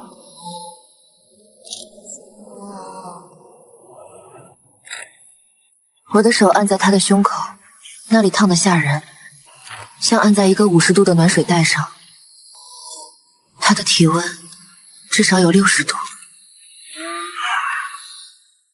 我闭上眼睛，感受那股热量传进我的血管，然后试着把他推回去。几秒后，他的身体抖了一下，呻吟声变弱，皮肤没那么烫了。液剂有效，我换了一局，继续。1局、2局、3局，我不知道过了多久，只知道那些笼子里的呻吟声一点点变小，烧红的管道一点点变暗。列车抖了一下，明显的减速，惯性让我往前冲了一步，扶住栏杆才站稳。紧接着警报响了，刺耳的声音从车厢尽头传过来。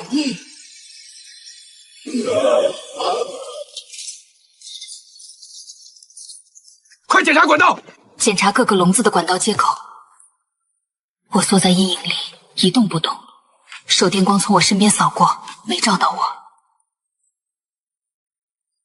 温度正常，这边也正常。那刚才的减速是怎么回事？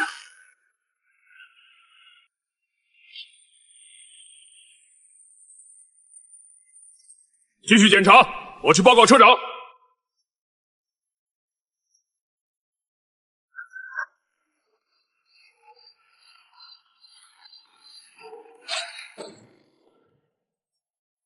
铁门关上，警报停了。我慢慢吐出一口气，该回去了。趁下一批检查的人还没来。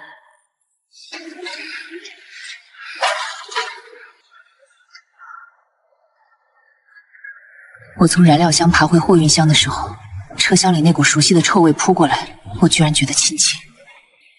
至少这里的人还是人，至少他们吃的那些黑色块状物是烧剩下的，不是正在烧的。我摸回老钟的角落，蹲下来喘气。看见什么了？地狱。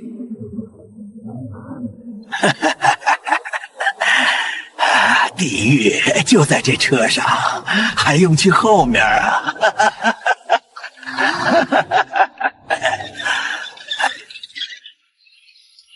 不知道过了多久，送饭的推车来了，人群照常涌上去抢，我照常没中。自从知道那些黑色块状物是什么之后，我一口都没吃。变异者的身体扛得住，但这次送饭的不一样。推车进来的时候，后面跟着4个人，不是穿防护服的送饭工，是穿制服的士兵。车厢里一下子安静了，所有人缩回自己的角落，低着头，不敢动。抽血体检，喊到编号的站出来。721-029、721-030、721-031。老钟动了，他慢慢站起来，慢慢走向那些士兵。经过我身边的时候，他停了一下，不是恐惧，是解脱。他没说话，继续往前走。拿27个，带走。他们被推着往外走，走向那道通往经济箱的铁门。没人回头，没人说话，只有拖沓沉重的脚步声，慢慢远去。都不回来了吧？没人回答，但所有人都知道答案。不回来的，送去最后那2节，送去当燃料。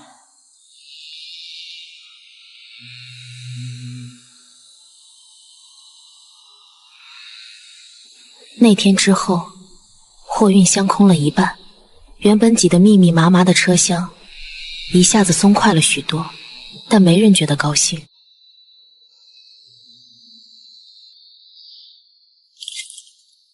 人少了，吃的就多了，挺好。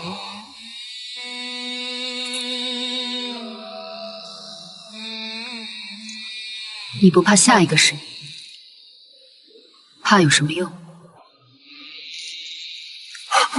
该来的总会来。这车上最操蛋的是什么？不是死，是等死。等得久了，就盼着赶紧来。来了就解脱了。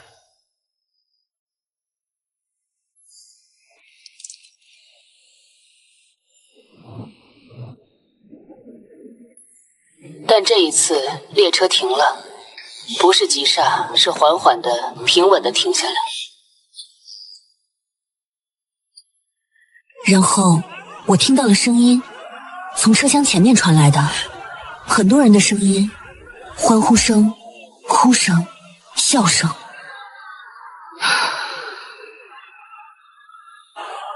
新来的人进来了，一群一群，一堆一堆，他们的脸上有光，是那种劫后余生的光，兴奋地谈论着方舟号和0号站。梦见了，你也是从0号站上来的吗？我们昨天到的0号站，说是有火车来接，真有。0号站的人说，这车去最北边的避难所，什么都有。他们不知道，他们什么都不知道。他们以为自己上了方舟，其实上了燃料车。货运箱很快又挤满了，比之前更满，空气更臭了，更闷了，更热了。但新来的人不觉得，还在笑，还在清醒。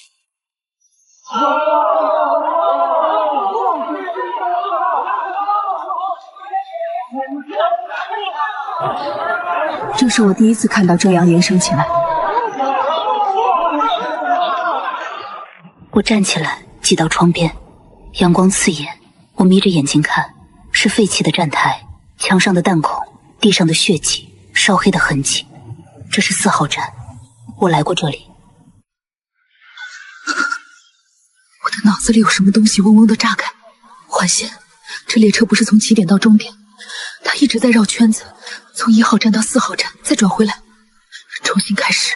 每到一个站就说是0号站，拉一批新难民上车，填进空出来的位置。旧的燃料烧完了换新的，旧的肉吃完了换新的，循环利用，一滴都不浪费。我看着他们脸上得救了得的表情，突然想吐。不是恶心那些黑色块状物，是恶心我自己。我也是被骗上来的，只是我骗了自己，以为在找真相。陈峰站在站台上，穿着笔挺的制服，微笑着迎接那些难民，像个救世主，像个圣人，像个屠夫。欢迎你们，安全了，慢慢来，别急。各位，欢迎来到4号站。这里是你们新的起点，我会带你们离开风雪，进入安全。列车重新开动了，遮阳帘慢慢落下来，车厢重新陷入黑暗，新来的人还在兴奋地聊天，我听不下去了，蹲回角落，抱着膝盖盯着黑暗。你知道这车最操蛋的是什么吗？不是等死，是看着别人等死，然后知道下一个就是自己。我攥紧拳头，脑子里只有一个念头：这车会一直开，一直绕，除非有人让它停下来。我在货运车厢醒来的时候，觉得哪里不对，不是那种明显的危险，是一种更细微的，从骨头缝里渗出来的不对劲。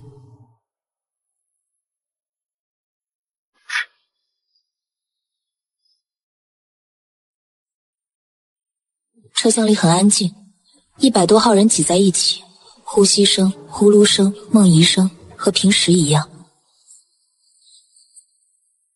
但不一样的是，车的噪音变大了，那种持续不断的轰隆声变得粗重起来，像一头老牛在喘气，还夹杂着尖锐的金属摩擦声。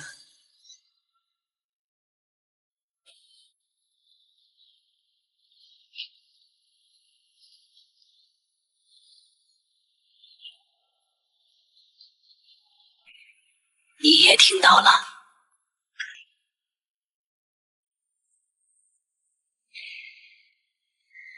开始，小团伙！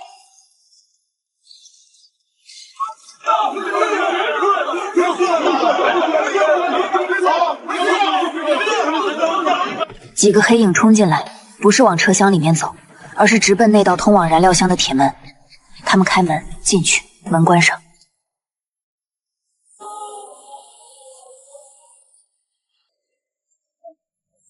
听那些喊叫声从门缝里隐隐约约传过来，听那些惨叫，是的，惨叫，从燃料箱的方向传来，闷闷的，确确实实是人的惨叫。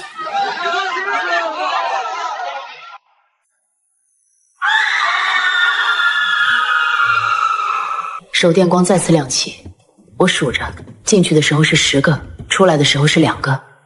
那2个士兵浑身是血，踉踉跄跄地走过货运车厢。那里面有什么？没人回答，但所有人都知道那里面有那些东西，那些正在烧的东西，他们出问题了。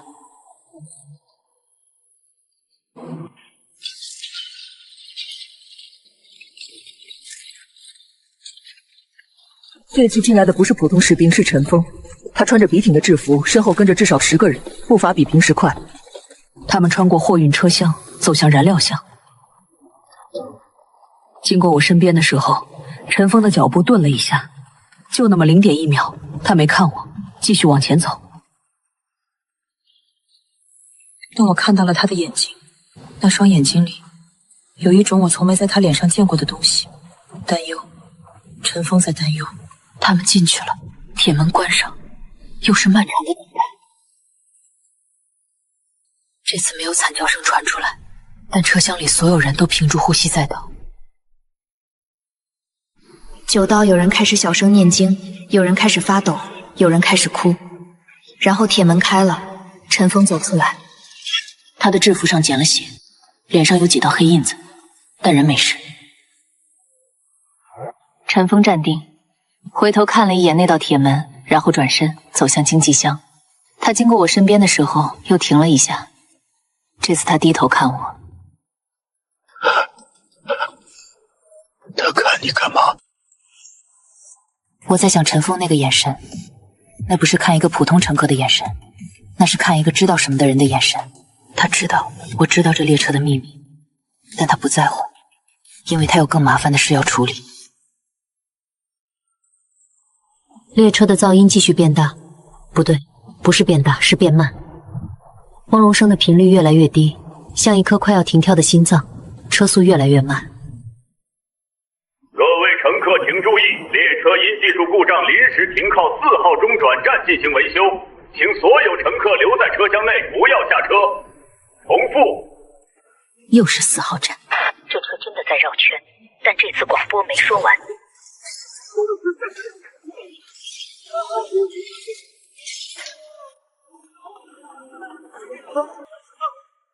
所有货运箱乘客立即下车，快点，都下去，别带东西。我被人流过血着，身不由己地往车门口移动。下车？陈峰让霍云香的人下车，为什么？从来没发生过这种事。4号站的站台和上次来的时候一样，弹孔、血迹、烧黑的痕迹，还有远处内山通往地下的门。身后不断有人被推下来，很快站台上挤满了人，全是霍云香的。他们茫然地站在那里，互相挤着，瑟瑟发抖。士兵们守在车门口，不让人再上去。然后我看到了陈峰，他站在列车前端，正在和几个穿白大褂的人说话。那些白大褂手里拿着平板电脑一样的东西，对着列车指指点点。这块接头可能要换。是，温度过高的话它会失效。继续检查，别耽误时间。我往那边走了几步，想看得更清楚一点，然后我停住了。陈峰身后站着几个士兵，不对，不是站着站，是指戳着站。他们一动不动，身体僵硬，脸朝着前方，但眼睛是空的，眼眶里什么都没有。他们的皮肤是灰白色的，手背上有大片大片的黑斑。还有一个人站在最边上，他的脸侧对着我，那张脸部分有明显的痕迹，但他依然在呼吸，胸口一起衣服。我往后退了一步，继续盯着那几个士兵、丧尸。那些是丧尸，穿着制服的，拿着枪的，会走路的丧尸。陈峰把他们训练成了士兵。我的脑子里有什么东西炸开了，这就是他的实验。不是用丧尸当燃料，是用丧尸当士兵、当工具、当武器。那些白大褂在研究怎么控制丧尸，怎么让他们听话。陈峰转过身，朝那几个士兵挥了挥手，他们动了，不是正常人的动，是僵硬的、机械的，像提线木偶一样，却在服从命令。步子整齐又沉闷。我站在4号站的废墟上，看着那烈黑色的火车，看着那些丧尸士兵，看着那些四散奔逃的人，突然明白了，陈峰不是在救人类，他是在取代人类。4号站的夜比车厢里冷，风从四面八方灌进来，吹在脸上像刀子。200多号人挤在站台中央，背靠着背，互相取暖。没人敢靠近站台边缘，边缘外面是黑暗。比黑暗更可怕的是站在站台四周的那些丧尸士兵，他们一动不动，像忠诚的卫兵。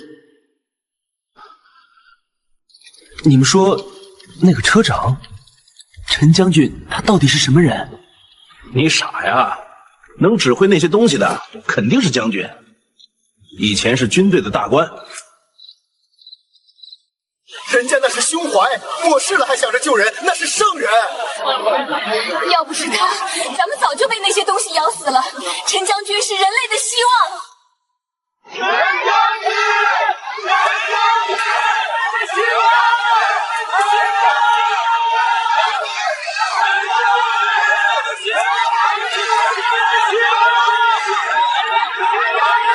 我缩在人群角落里，看着这些狂热的脸，胃里一阵翻涌。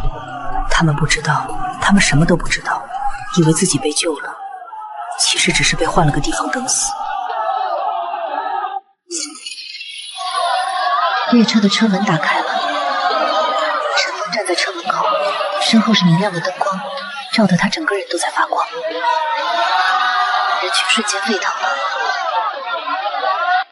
列车正在抢修，很快就能修好。大家在这里休息一晚，明天就能上车了。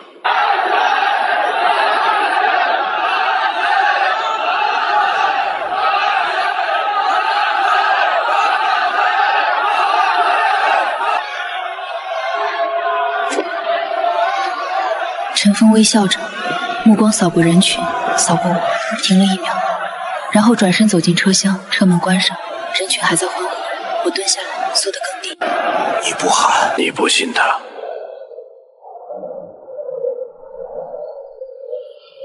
你怎么知道？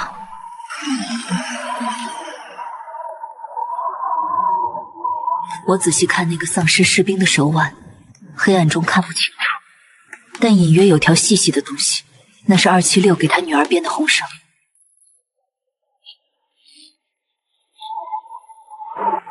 为什么？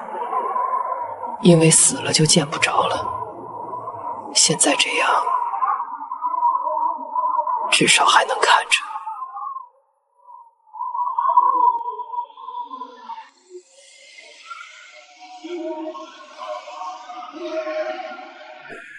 夜越来越深，风越来越大，人群渐渐安静下来，挤在一起睡着了。我没睡，276也没睡。我们盯着那些丧尸士兵，像盯着某种既可怕又熟悉的东西。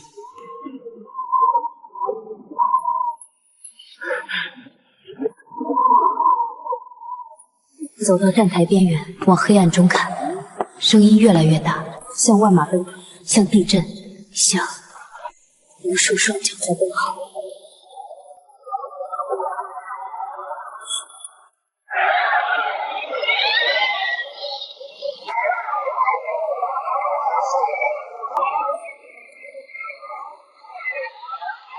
陈峰站在列车高处车顶的观察台上，俯视着这一切。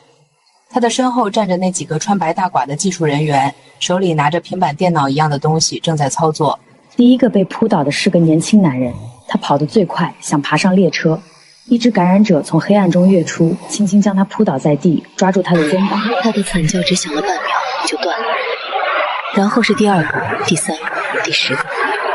人群像麦子一样被收割，外围的人一个个被拖进黑暗，拖进尸群。我拉着276往站台中心推到人群最密集的地方，但那里也不安全，丧尸太多了，他们从4面8方涌来。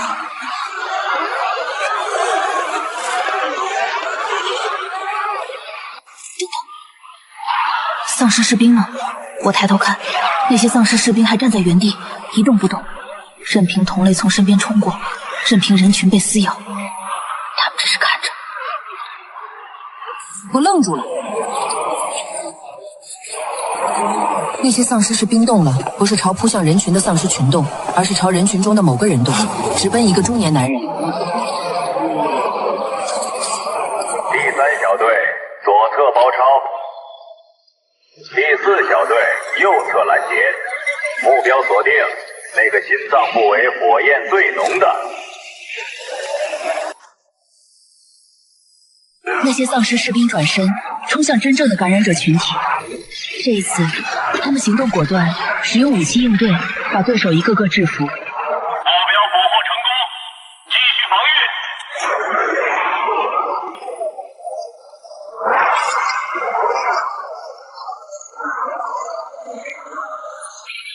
不知过了多久，感染者离开了，他们带走了许多躯体，有人类的，也有同类的，消失在黑暗中。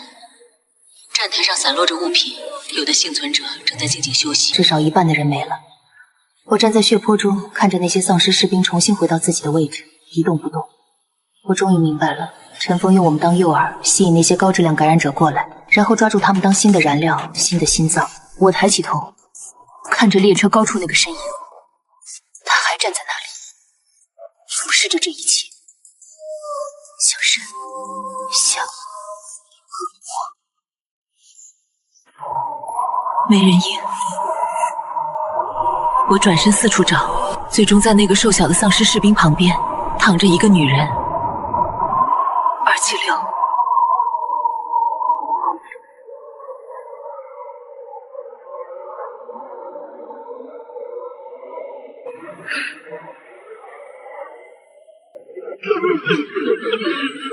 4号站的站台上血流了一夜，已经凝固成黑褐色的硬壳，踩上去咯吱作响。活下来的人不到100个，挤在中央瑟瑟发抖。列车还停在那里，车顶排气管冒起浓黑有力的烟。新的心脏装好了，那个被拖进去的中年男人正在某个管道里燃烧。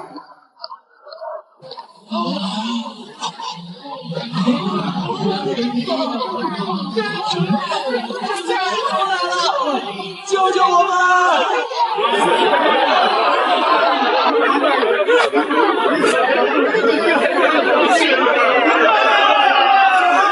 刹车！人群沸腾，争先恐后往车门挤，像饿了3天的狗看到肉。没有人回头，没人问那个中年男人去了哪里，他们只想上车，只想活。最后一个难民上了车，陈峰没有立刻上去，他的目光扫过站台，扫过我躺的尸体堆，停了1秒，然后笑了笑，转身上车。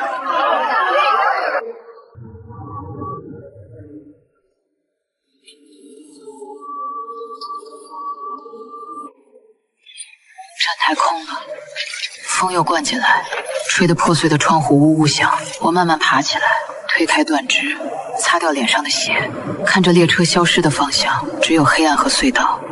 上面走了3圈，摸透了这个地方。站台是长方形水泥台，北边连隧道，南边是通往地下的门，还有几间废弃的屋子。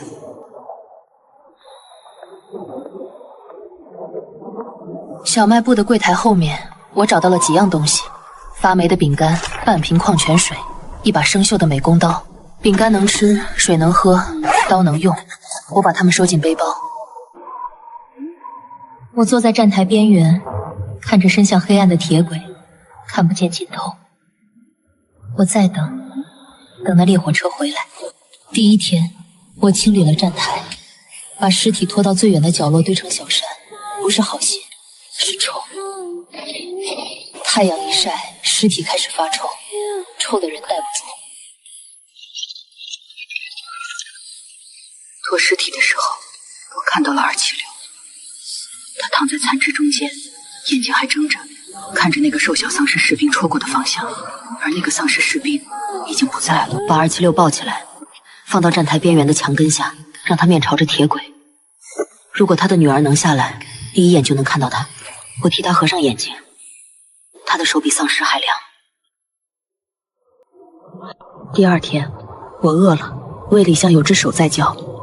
饼干和水都吃完了，站台上没有物资。我看向那扇通往地下的门，里面或许有希望。地下比站台上冷得多，几盏惨白的阴极灯亮着，照亮长长的走廊。墙上全是弹孔和血迹，地上散落着文件、衣服和骨头。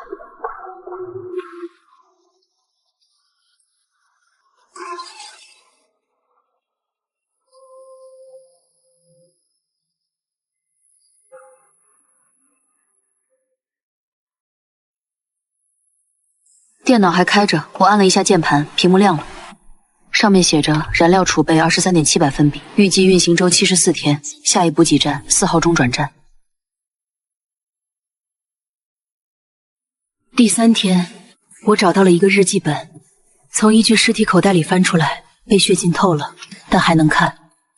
日记的主人叫王建国，头等乡那个房地产大亨。日记从末世第10天开始写，今天他们把我从包厢里赶出来了。陈峰说车厢需要调整，头等厢的人要去商务厢。我老婆被带走了，说是去体检，3天了还没回来。今天他们把我赶到经济厢了，这里好臭好气。我终于知道，那些体检的人一个都没回来。我老婆和女儿都不在了，他们变成了那些黑块块，没人吃。今天他们来喊我的编号了，0037。如果有人看这本日记，记住，别相信方舟浩，别相信陈峰。我老婆和女儿都不在了，他们变成了那些黑块块，没人吃。今天他们来喊我的编号了，0037。如果有人看这本日记，记住，别相信方舟浩，别相信陈峰。王建国死在这里，被他看不起的下等人吃了，还是被陈峰当诱饵？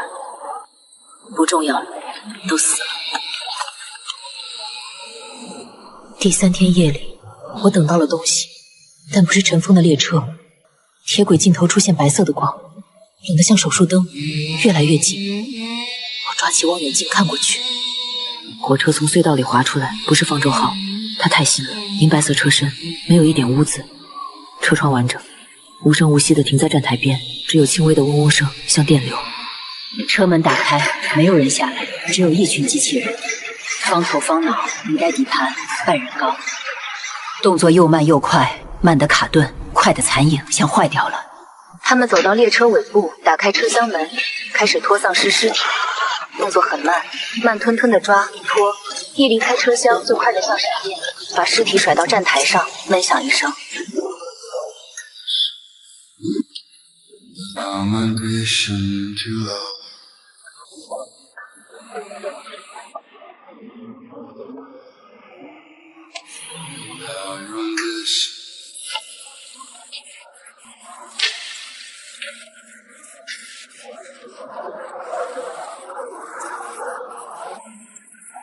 我退回去，缩回废墟里，继续盯着铁轨，脑子里乱成一团。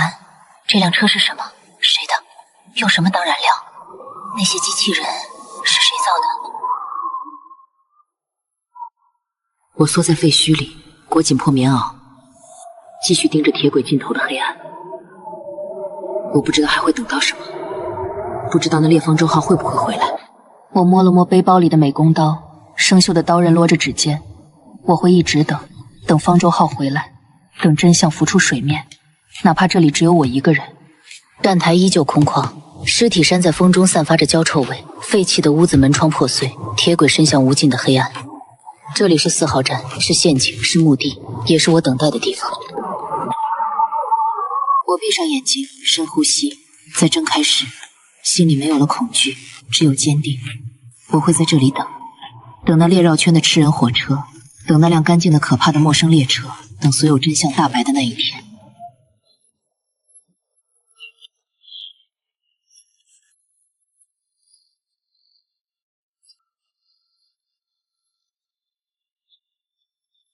铁轨尽头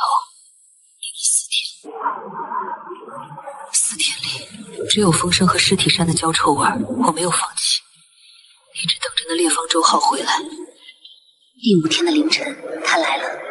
那束昏黄的灯光，那个熟悉的轰隆声，那股若有若无的焦臭味，方舟号终于回来了。我从废墟里爬起来，把背包甩到肩上，摸了摸腰间那把生锈的美工刀。多了，这次上去找到他们。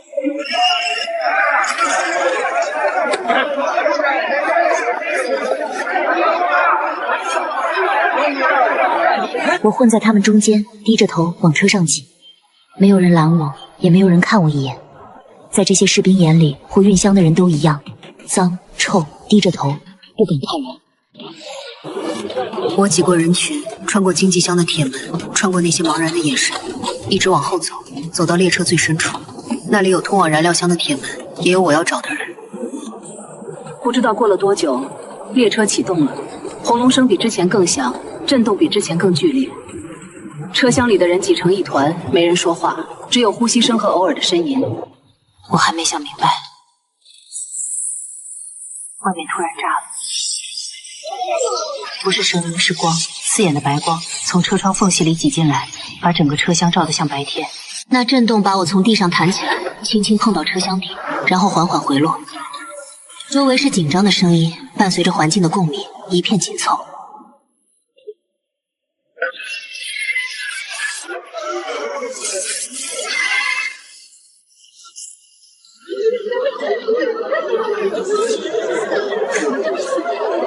什么声音？是爆炸！核弹！是核弹！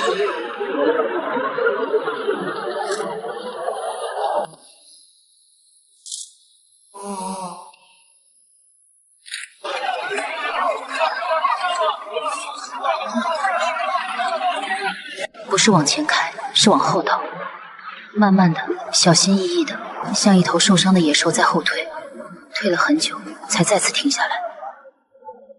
又过了很久，列车才开始往前开，但这次慢多了，慢得像在爬。我靠在车厢壁上，听着那慢吞吞的轰隆声，脑子里一片空白。有人扔核弹了，这个世界还能更烂吗？满心的无力，却又不敢放弃。我还要找到他们，不能就这么倒下。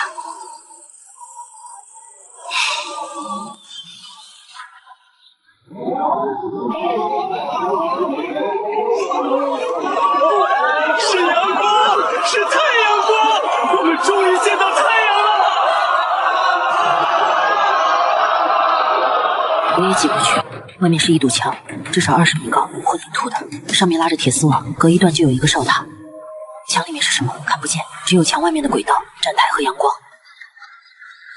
站台上有穿制服的人，不是陈峰的士兵，是真正的制服，干净整齐，带着肩章，他们手里拿着枪，但不是对着我们，是对着墙外面，对着那些不知道是什么的东西。各位乘客，方舟号已抵达本次行程的终点第7号避难所，请所有乘客有序下车，接受检疫和登记。你们安全了。我没动。我看着车窗外面那堵高墙，看着那些穿制服的士兵，看着那扇正在缓缓打开的巨大铁门。第7号避难所，父亲笔记本里写的那个地方。父亲笔记本里写的，如果列车最终驶向7号站，不要下车。那里在3个月前就沦陷了，但那是1年前的事了。1年后，这里还是沦陷的吗？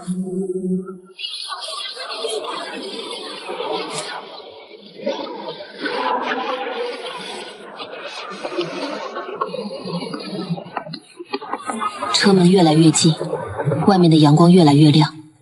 我深吸一口气，压下心里的疑虑，迈出去，踩在站台上，脚下是温暖的水泥地，阳光洒在身上，却没有丝毫暖意。阳光刺眼，我眯着眼睛看四周，高墙、士兵、哨塔，还有墙上那几个大字：欢迎来到新世界。看着这几个字，我突然想笑。从末世降临的那一刻起，所有的美好都已经消失。所谓的新世界，不过是另一个陷阱罢了。我站在阳光下，看着那些狂喜的难民排队接受检疫，士兵们神色冷漠，没有丝毫表情。这所谓的避难所，越看越诡异，越看越像另一个精心布置的陷阱。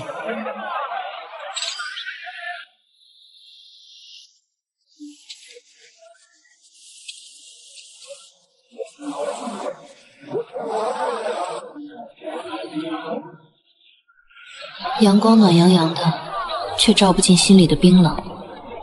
我站在人群边缘，目光扫过每一个下车的难民，仔细寻找着金米雅、周雨晴和小雨的身影，一遍又一遍。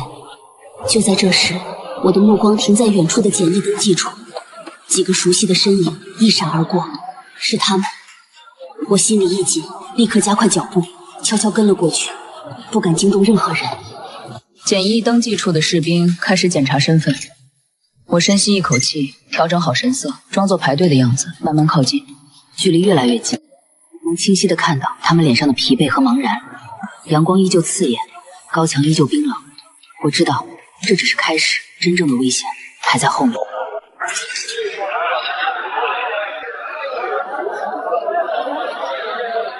足够了，足够我变成他们期待的样子。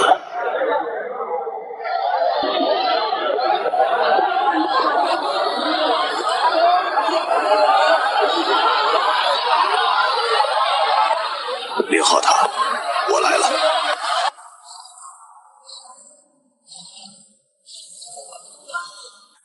100米的塔，装着我要的一切。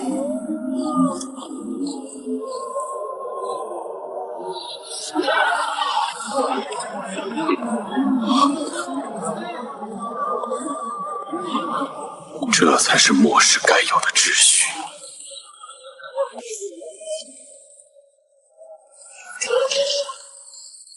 在这里等着。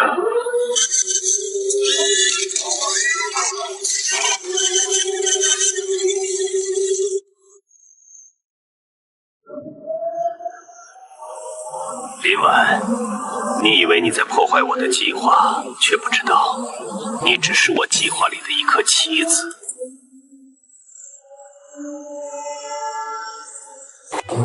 你以为自己很聪明，在找真相？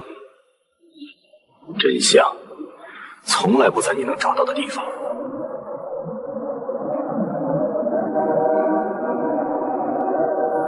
没有你的破坏，我怎么能名正言顺地停靠4号站？怎么有机会把实验材料送下车，换上一颗颗新的心脏。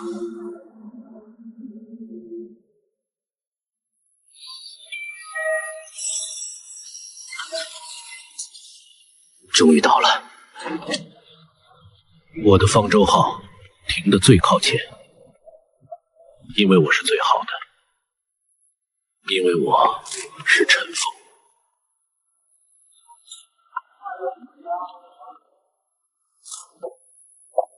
陈峰，方舟号第37次抵达，贡献值 A 级。准入。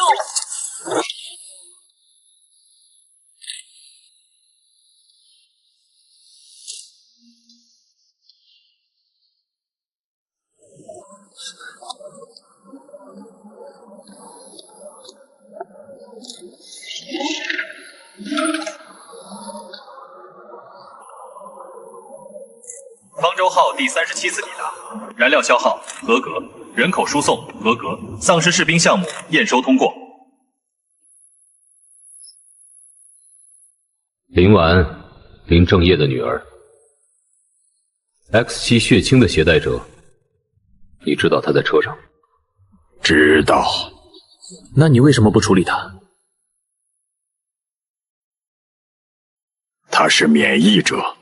比普通燃料值钱。你说的对，免疫者确实比普通燃料值钱。陈峰，你知道0号站为什么叫0号站吗？因为它是0，一切的起点，一切的终点。你的丧尸士兵项目通过了，从今天起，你正式进入0号委员会。谢谢。你想让我处理他？不，我想让你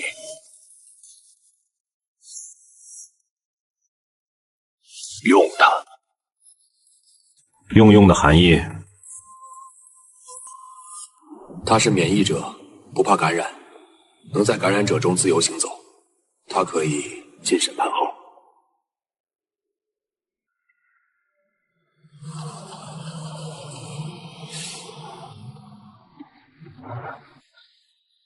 审判号。我只是在想，他知道真相后会选哪边。那就看他是什么样的人了。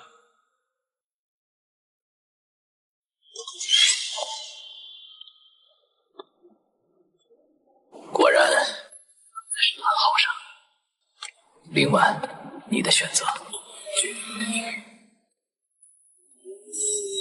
林婉，金米娅，小雨，杜之诗。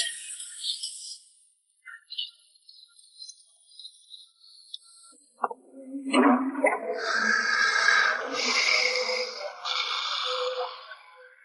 看我多像个人。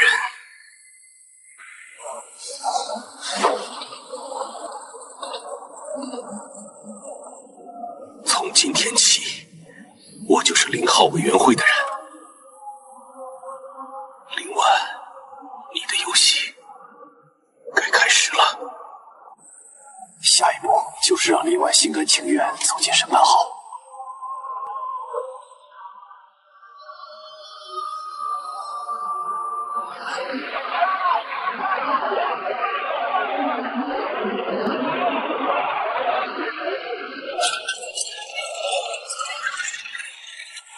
听不清说什么。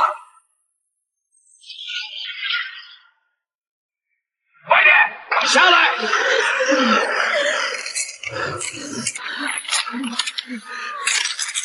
快点，磨磨蹭蹭的，找死吗？下来，快点，走走。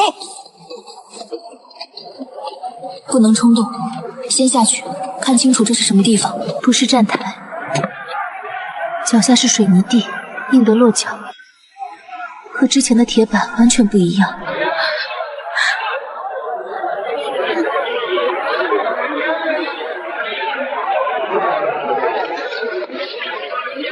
一张头等舱的人，那些用黄金买票、有归面权的人，他们也在这里。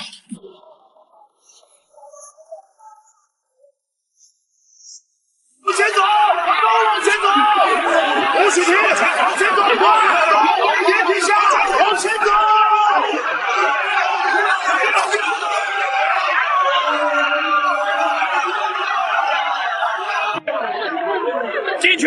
进去！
玻璃后面有人，他们在看我们。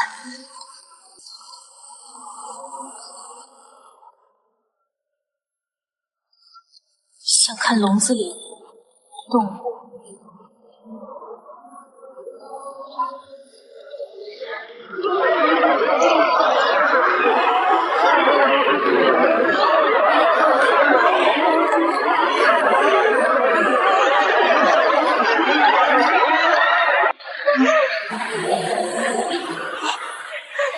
他们怎么不动？他们在等什么？放我们出去！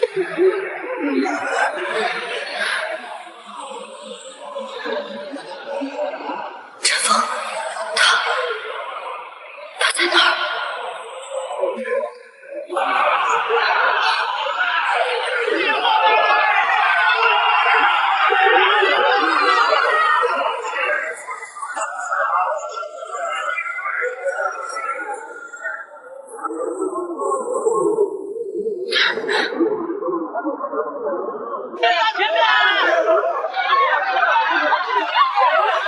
不是避难所，从来都不是，是实验室。我们都是实验品。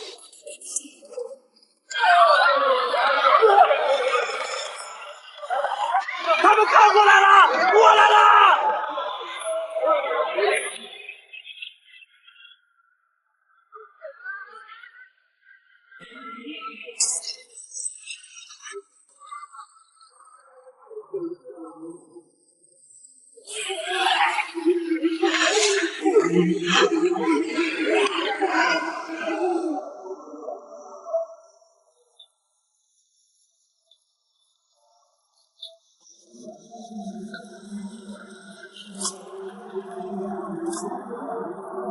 停下，去那边的笼子。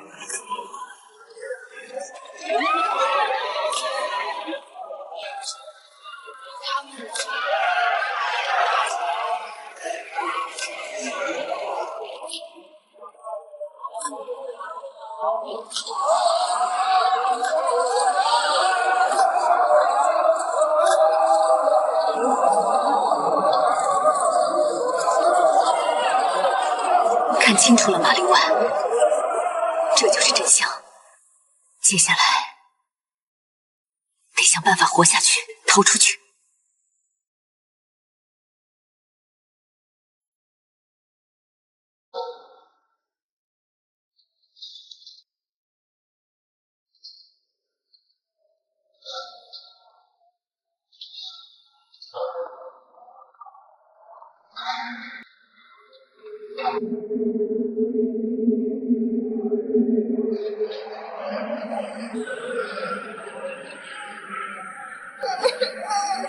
现在还不能。别怕，别哭。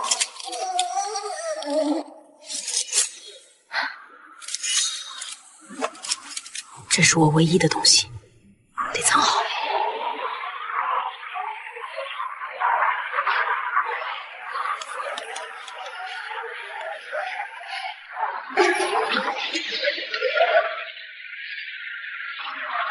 0号站，实验室，陈峰，指挥官，而我不是实验品，至少不是乖乖等死的实验品。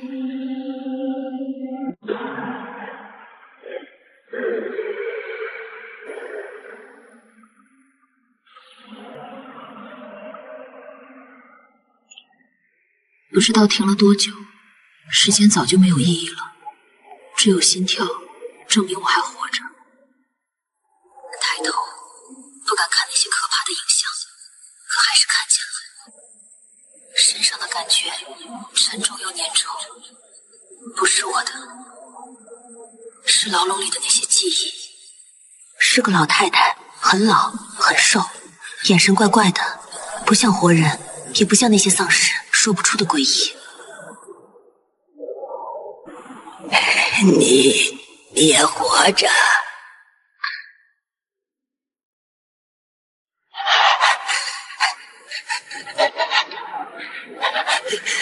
两个幸存者，除了对视，什么也做不了。不知道下一秒等待我们的是什么。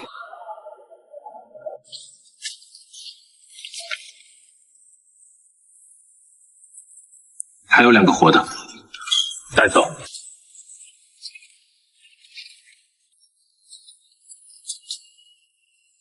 这条走廊白得让人恶心，白得晃眼，地面、墙壁、管道全是白的，像一个实验室。而我们就是被研究的标本。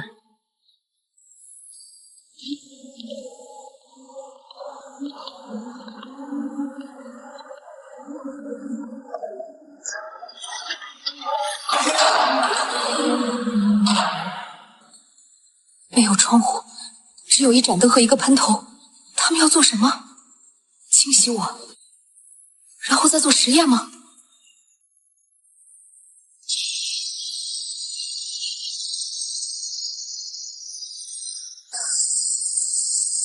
刺骨的凉水冲刷身上的尘埃，留下湿润的痕迹。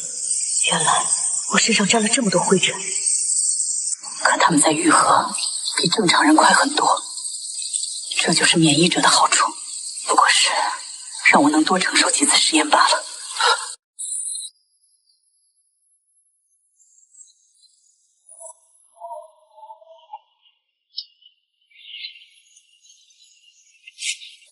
变浩服，粗糙却干净，监狱里的，精神病院里的，穿上它就意味着我还是一个囚徒，一个任人摆布的实验品。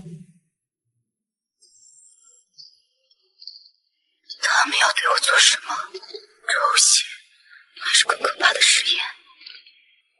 他一动不能动，还是那双眼睛？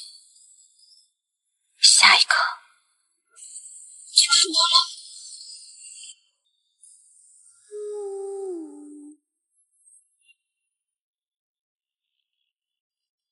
再抽了，再抽就真的死了。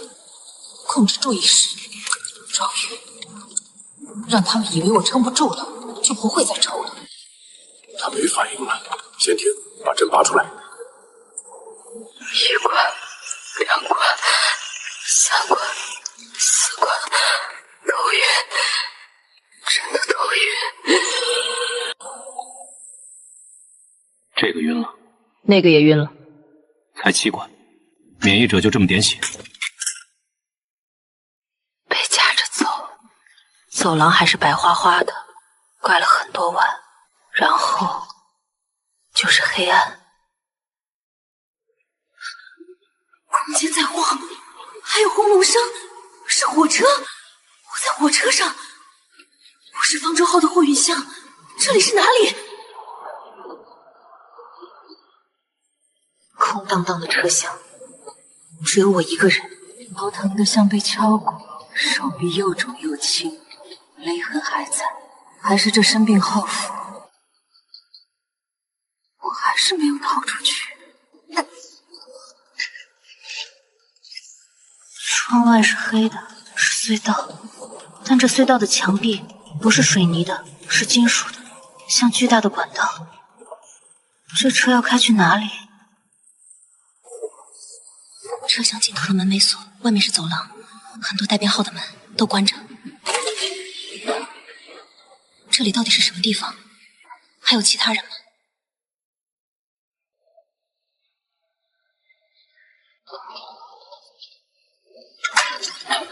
一扇扇门都锁着，只有这一扇虚掩着，里面有什么？是其他人，还是另一个陷阱？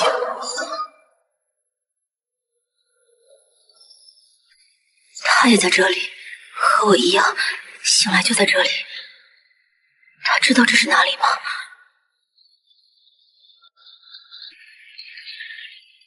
这是哪儿？你知道吗？你怎么来这儿的？行，就在这儿。奶奶，您叫什么名字？是从哪儿来的？他什么都不说，要么是不记得了，要么是不想说。他的眼神是空的，像被挖走了什么，比丧尸的空洞更让人害怕。走廊尽头是驾驶室，或许那里有答案。推不开，锁着的，但门上有玻璃，能看到里面。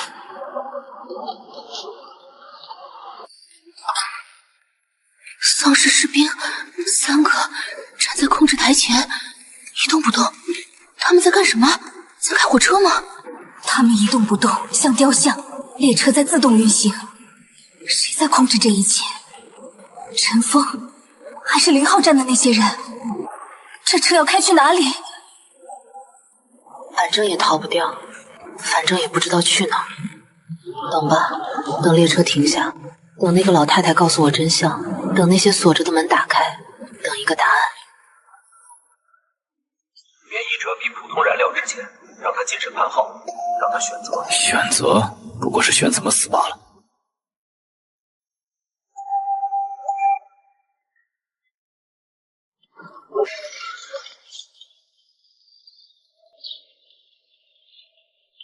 0号站的规矩从来都不是我定的。货运箱、经济箱、商务箱、头等箱，在这里全都一样，都是实验品。想又如何？付了钱又如何？在这里，所谓的归面权一文不值。快点儿！排好队，别动！我是头等箱的，我付了钱的，我有归面权。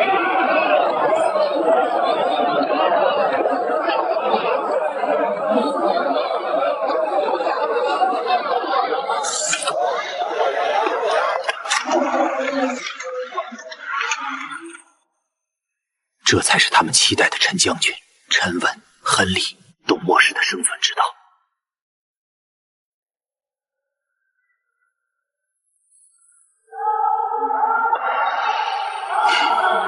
让我看看，这长长筛选者留下了谁？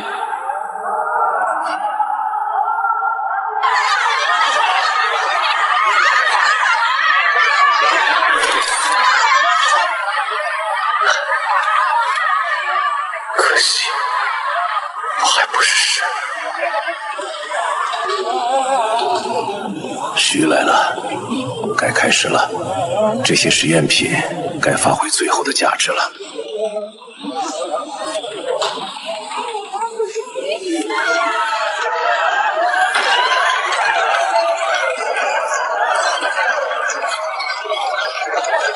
这就是历史的现实，弱肉强食。他们慌乱，他们恐惧，可惜这份软弱毫无意义。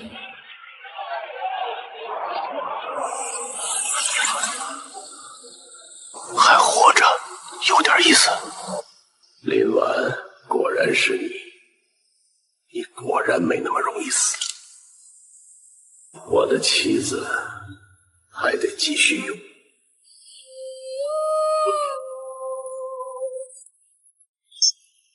第2个上车的，那得是多久以前的事了？林婉要送进审判号，这个老太太到底是什么来头？车长，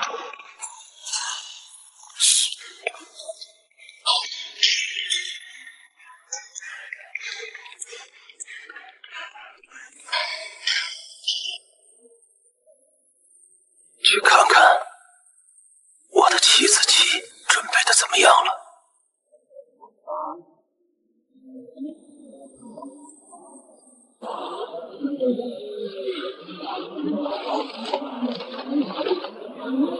进度怎么样了？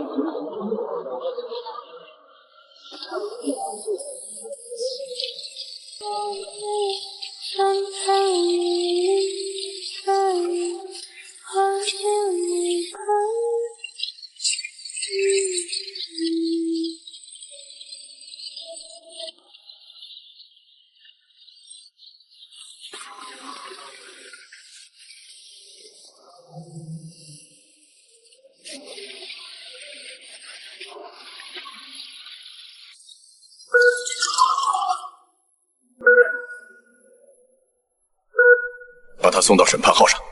审判号现在？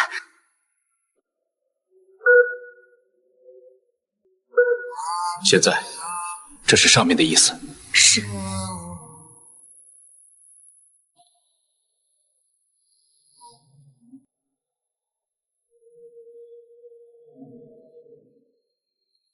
这个老太太到底是什么人？那双眼睛太诡异了。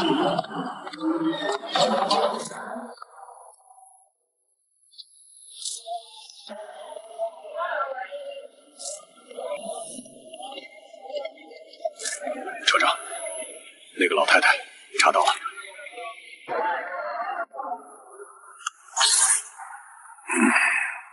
病毒最初泄露的地方，72小时未被感染，有意思，太有意思了。把他也送上去，审判号和林婉一起，让他们做个伴。是，车长。那个老太太到底是免疫者，还是别的什么东西？不管是什么都不重要，我会看着他们，看着审判号，看着那个真正的地狱。等吧，等答案，等死，或者等变成别的东西。你们的选择很快就会有结果了。没有白天，没有黑夜，只有轰隆声，像心跳一样，日复一日。我不知道这样的日子还要持续多久。困了就睡，醒了就发呆，日子过得像一潭死水。窗外只有黑暗，什么都看不见，也什么都不想象。握着饼干，看着黑暗，好像这样就能暂时忘记那些残肢和鲜血，忘记自己是个任人摆布的实验品。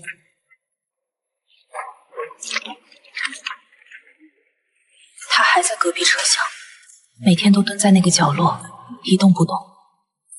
我不知道他经历了什么，也不敢问，只能远远地看着他。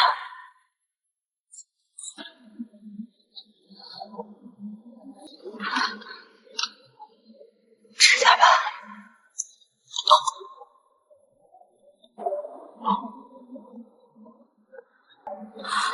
那双眼睛太空洞了，像失去了灵魂。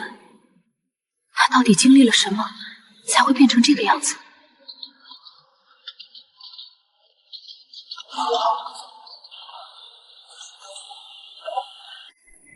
列车停了，是到地方了吗？还是又有什么陷阱在等着我们？各位乘客，列车已抵达临时停靠点，请所有乘客做好下车准备。重复一遍，各位乘客，列车已抵达临时停靠点，请所有乘客做好下车准备。不是隧道，是站台，很小，很荒凉，像被废弃了很久一样。这里就是临时停靠点吗？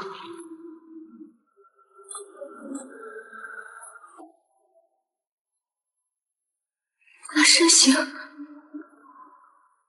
是他们吗？不可能吧，他们怎么会在这里？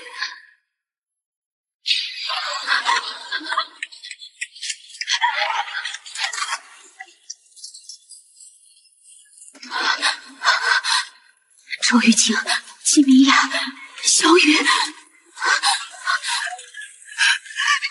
是你！我们终于找到你了！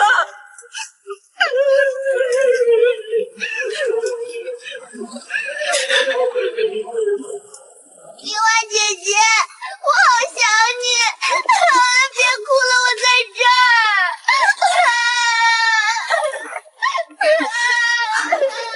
这列车停靠时间还剩10分钟，请需要下车的乘客尽快整理行李。你们怎么在这儿？这到底是怎么回事？这趟车叫审判号，是陈峰把我们送到这上面来的。在0号站的时候，送上来？为什么？因为我们都变成免疫者了。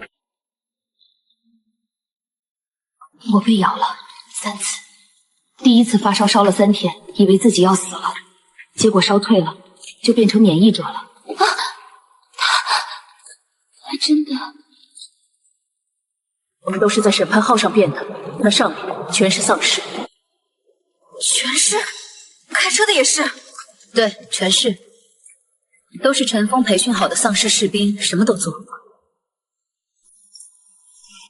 你们没下去过？下不去，车门锁着，只有丧尸能开。我们是听广播才知道这是审判号的。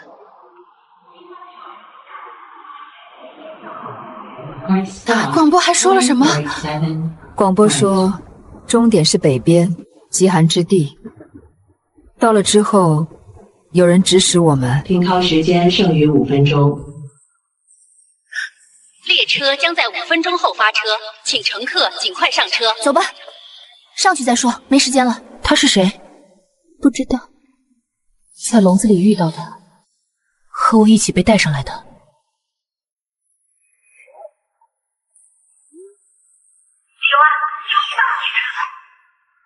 你要不要和我们一起？我不信，我也不信，但我信你，林婉。这1年多，你从来没有放弃过我们。不管下车遇到什么，我们都跟着你。各位乘客，审判号即将抵达终点站北纬78度极寒禁区，预计到达时间12小时后。下车后，请沿指示牌前行，有人在那里等你们。林婉，你终于来了。父亲，是你。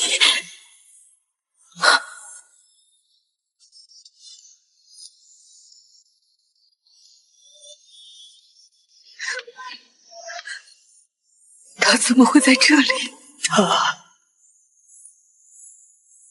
林婉，你父亲在等你。你是谁？你到底是谁？我是看着你长大的。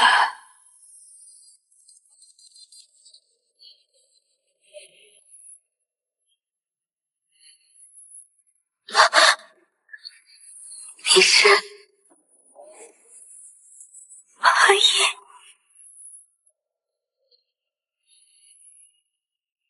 12小时去见父亲，那里到底藏着什么真相？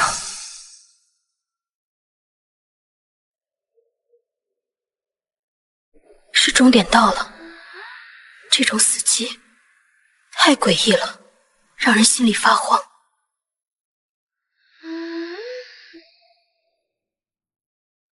外面全是白的，不是雪的白，是那种什么都没有的白，空洞又刺眼。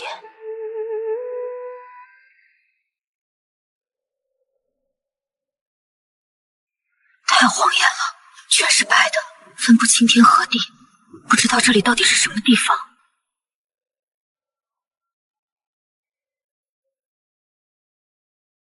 这就是北纬78度极寒地区。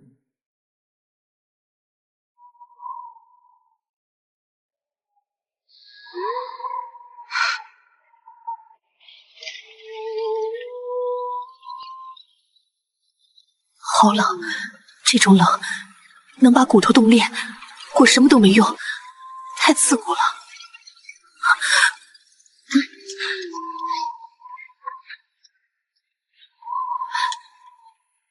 这地方也太冷了，连土地都冻得这么硬。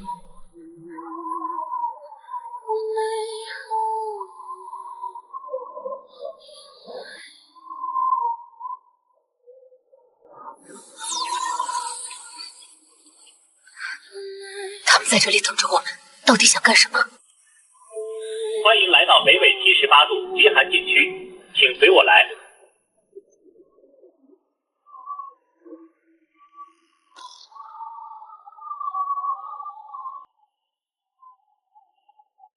这座堡垒看起来像个实验室，和0号站下面的很像。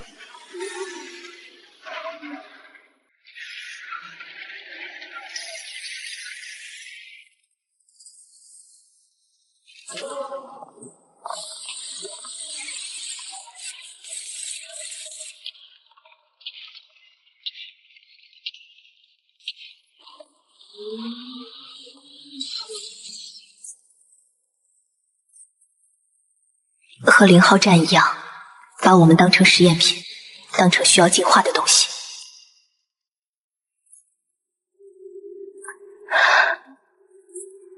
88层，这个数字太可疑了。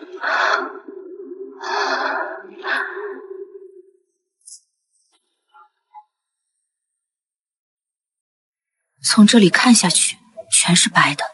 什么都没有，却又让人觉得无比压抑。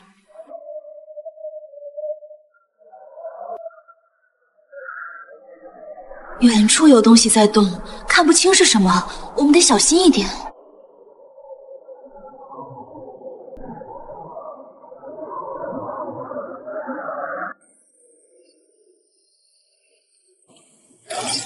Your interest.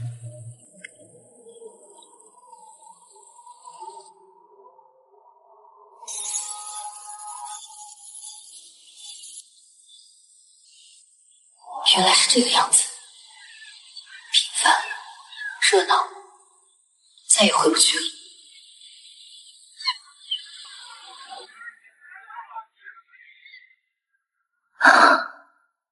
末世前，我们也是这样，平静又幸福。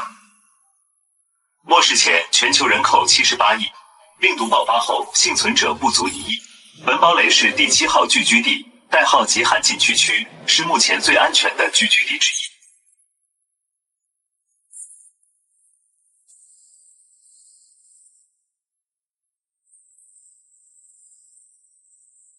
目前堡垒内居住人口约3万，主要依靠的热发电和室内农业维持生存，资源有限，不接受外来移民。那你不接受外来移民？那我们来干什么？为什么我们是例外？你们是例外，因为你们是免疫者。免疫者不需要消耗医疗资源，不会成为感染源，可以在户外工作。你们是宝贵的资源。宝贵的资源。从来没有人问过我们，愿不愿意成为这样的。现在，请看向外面。那个坑好大，深不见底，里面是什么？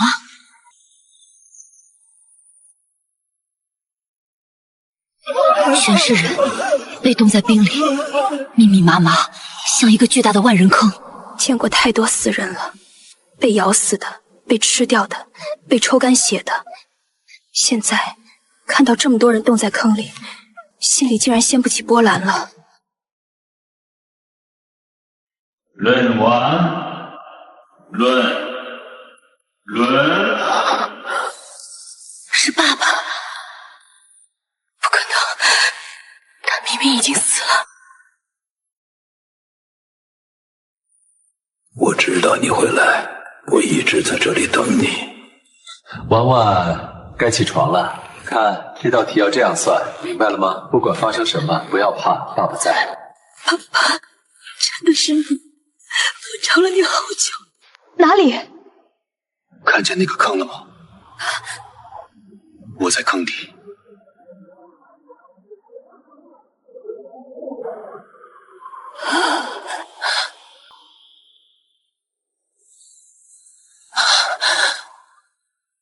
和第一批感染者一起冻住了。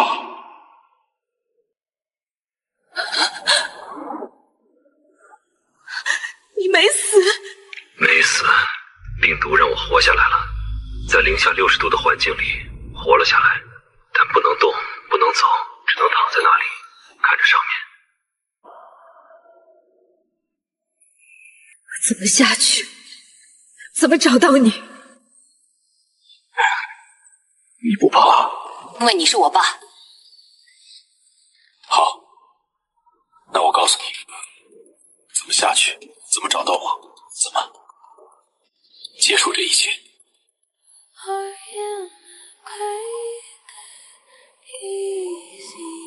不是直播。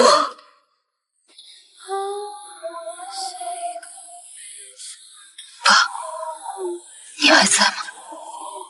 怎么不说话了？爸，你还在吗？参观结束，请随我来。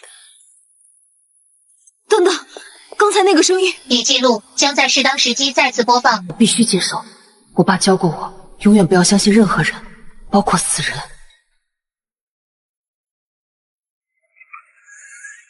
这里是地下，和0号站的实验室太像了，而且好冷。转过这么多门，到底要带我们去哪里？这里的布局和0号站的囚室太像了。请再次休息。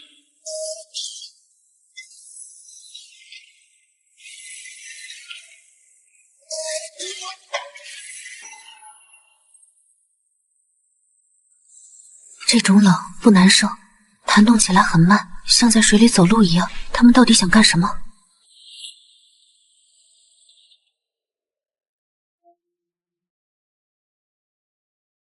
我要被关起来了。没有时间，没有声音，只有0度的冷，身体越来越慢。他们是想让我们没力气反抗吗？小雨睡得不安稳，张阿姨还是这样。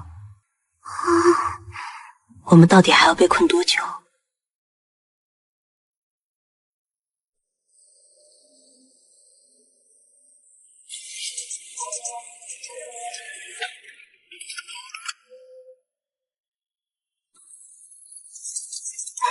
请依次配合。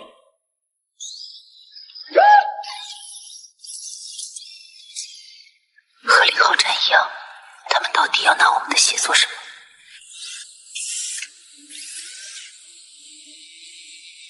他还小，抽我的！需要所有样本，包括他。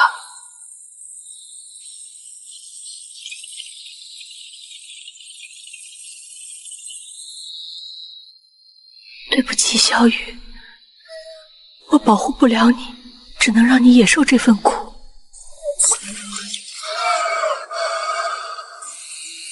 没事的，林婉，我们能撑过去。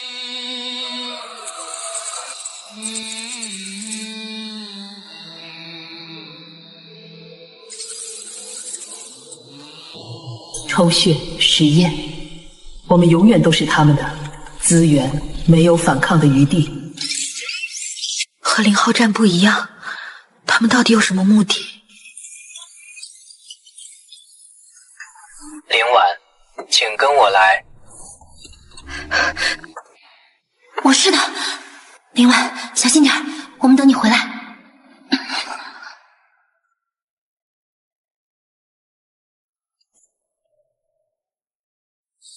到底要带我去哪里？单独叫我肯定没那么简单，我必须小心。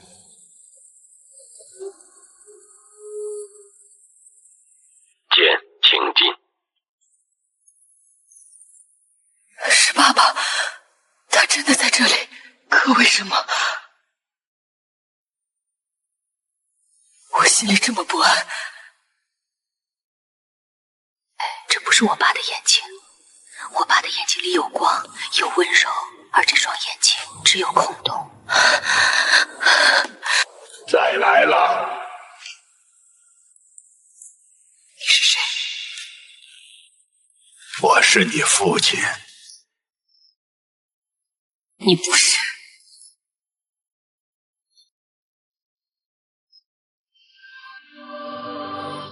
我爸死前让我小心同类，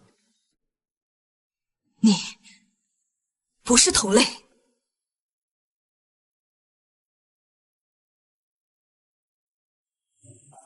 同类？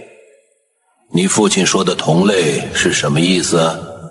和我一样的人，是免疫者。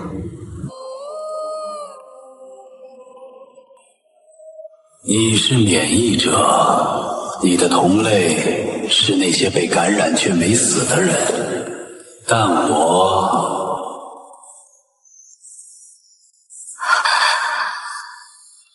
不是人，我是你父亲留下的一段记忆，一个声音，一个谎言。谎言。原来我所有的期待，所有的勋章，都只是一个谎言。我们住了下来，不是想住，是没地方去。外面零下60度，没有车，没有路，没有方向，我们走不了。那个冒充我爸的东西说，最近的聚居地在1000公里外，走路要半年，能不能活下来都是未知数。每天的生活很固定，早上7点，机器人来带他们走，去哪里，做什么，我都不知道。每天下午他们被送回来，脸色苍白，手臂上都是新的针眼，他们一定又被抽血了。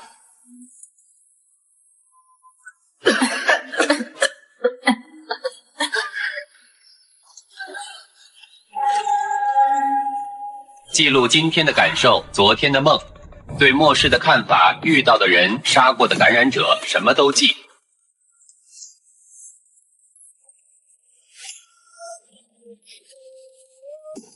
我写了很多，写了所有我经历过的，写了那些我从来没跟任何人说过的话。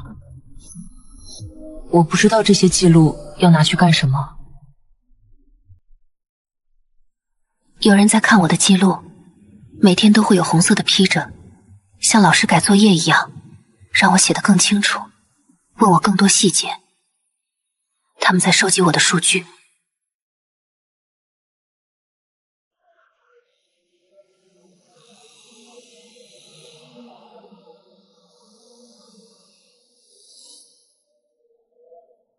堡垒里很暖和，暖气从这些管道来，摸上去烫手，但地热不会这么均匀。这暖气到底来自哪里？这里很安静，没有发电设备的声音，太阳能不行，风能没见过发电机，核能也没有震动，电到底来自哪里？机会来了，机器人停下来交流，我假装发呆，余光一直在观察周围，不敢错过任何机会。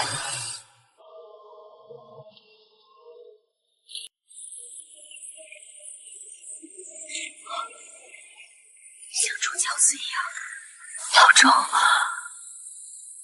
是老周，他怎么会在这里，在沸水里，像燃料一样被煮着？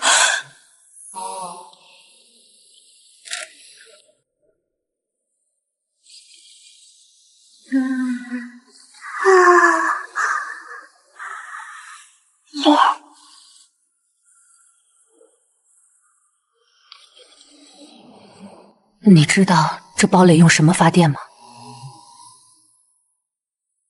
知道。用什么？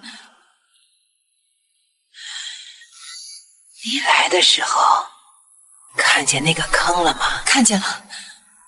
坑里的人不是尸体，是什么？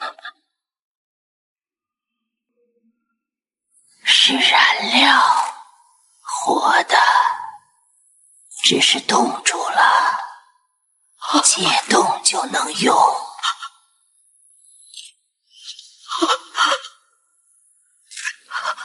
那个坑是仓库，外面那些冰雕不是尸体，是储备粮。那些被冻住的人都是活的，等着被解冻，等着被推进容器，等着被煮，等着发电。老钟的脸一直在我脑子里转，他在沸水里翻滚，像在说循环利用，一滴都不浪费。第二天早上，机器人照常来接我，我像平时一样坐在桌子前拿起笔，但今天我要写不一样的东西。我要写下来，写我发现的一切，让他们知道我已经知道了这个残酷的秘密。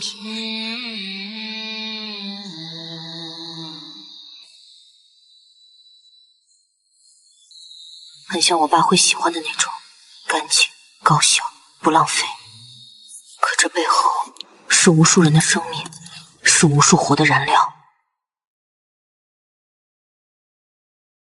写完了，我把纸放好，等着机器人来收，等着有人看，等着他们的回应。我不怕，我要让他们知道，我已经看穿了一切。为了小雨，为了周雨晴，为了金敏雅，为了那些被当成燃料的人，我必须这么做。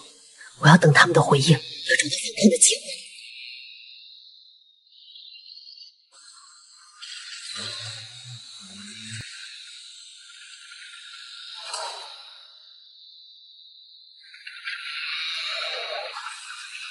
请交出记录。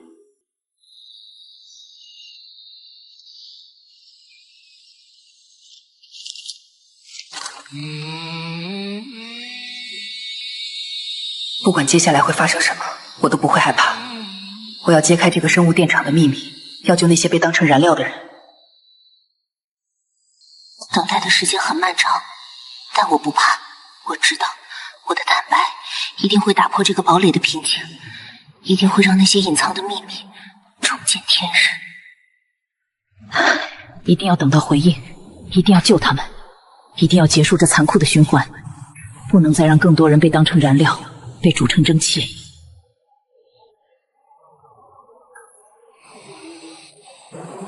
我等着，等着他们的回应，等着揭开所有秘密，等着结束这一切，不管付出什么代价。写累了，我就趴在桌上发呆。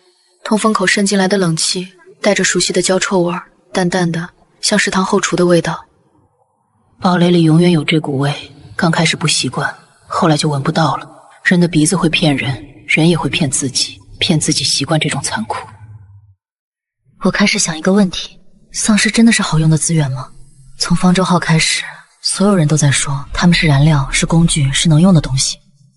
从0号站到这座堡垒，大家都这么认为。陈峰把他们塞进列车底下烧，0号站把他们当实验品，这座堡垒把他们煮了发电，确实有用。方舟号能跑，0号站有丧尸士兵，堡垒能保持暖和。可我想起老钟的脸，在沸水里慢慢翻滚。他活着的时候跟我说过，新来的都这样，不只会死。如果老钟知道自己会变成这样，会愿意吗？如果他知道自己煮出来的电能让那些把他当燃料的人活着，会愿意吗？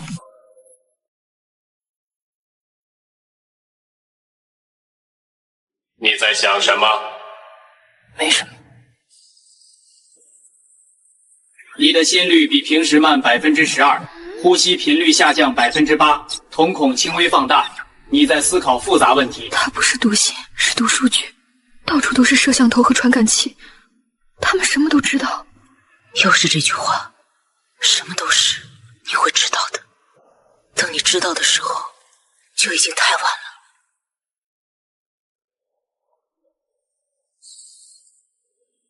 从那天起，机器人开始教我开列车，不是方舟号那种烧丧尸的旧车，是全新的，银白色，干净，没有一点味道。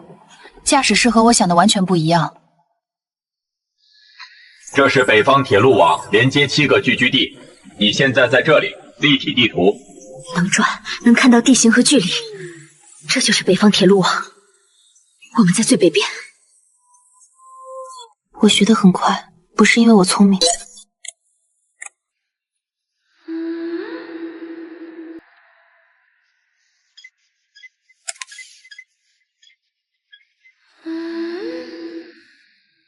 什么？跟我来。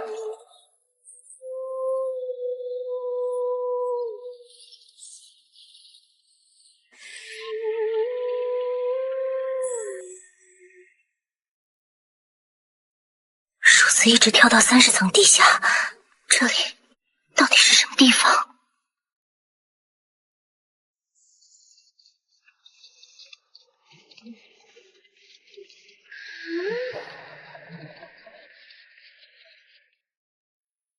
这里有多少？目前127321台，还在增加。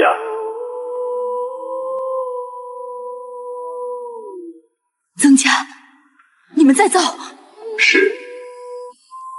造这么多干什么？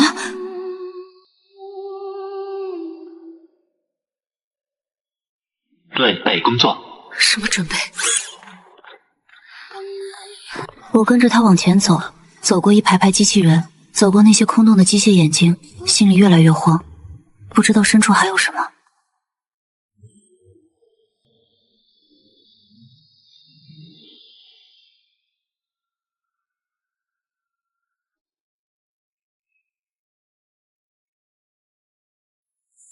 他们在动，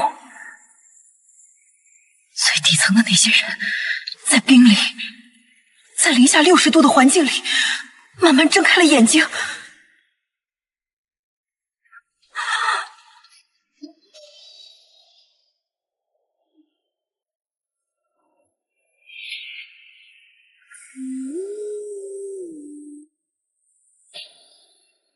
因为我，这3个字一直在我脑子里转。他们解冻这些活的燃料，到底和我有什么关系？我不明白。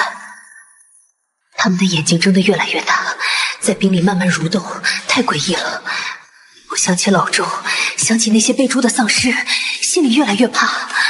我看着机器人，他还是那副样子，没有任何表情。我想再问，却发不出声音，喉咙发紧，不知道该说什么。因为你以3个字，我始终想不明白。我不知道等待我的是什么，不知道这些准备工作会带来怎样的灾难。他们完全睁开了眼睛，在冰里挣扎，试图挣脱。我很怕，但我更想找到真相，不管付出什么代价。机器人已经走了，他不会告诉我的，我只能自己找答案，弄明白因为你的含义，弄明白这座堡垒，这些机器人，这些解冻的人的秘密。我一定会找到真相，弄明白所有的秘密。不管因为你是什么意思，不管准备工作是什么，我都不会退缩。因为我等着他解释，等着他告诉我，为什么解冻那些人和我有关系。我跟着他往前走，穿过一排排机器人，走到仓库另一端，一扇巨大的金属门出现在眼前，厚重的像银行金库。上有个巨大的转盘，机器人伸出机械臂转动它，很慢很重，这刺耳的嘎吱声你慢慢听。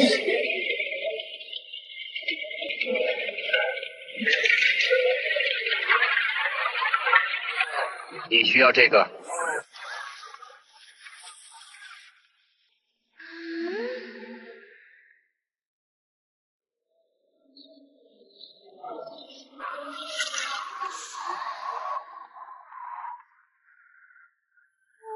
隧道向上倾斜，走了10分钟，尽头还有一扇门。推开后，外面是冰原，那个巨大的冰坑就在几百米外。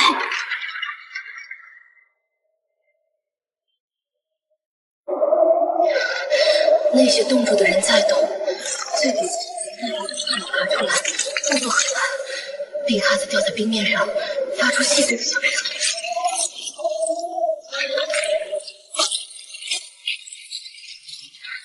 没有嘶吼，没有咆哮，像一支沉默的军队，越来越多。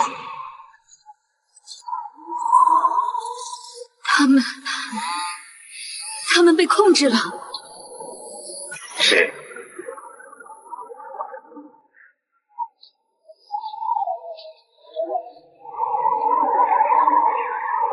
他，谁控制他？他不回答，转身往堡垒走。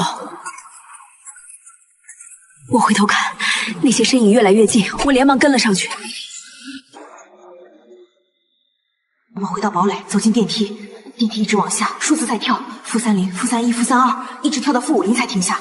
这里比机器人仓库还要深，到底是什么地方？东西的味道呛得我喘不过气，眼前的空间比机器人仓库还大，中央有一个巨大的熔炉。熔炉的外壁烧得通红，铺满了管道，像血管一样。下面的水池里水在沸腾，白气被管道抽走，输送到堡垒的各个地方。那些苏醒者一个一个走进那个烧得通红的地方，没有反抗，就那样平静地走进去。除了他们，老周、189、276，那些曾经和我一起挤在会议箱里一起等死的人，现在都走进了熔炉。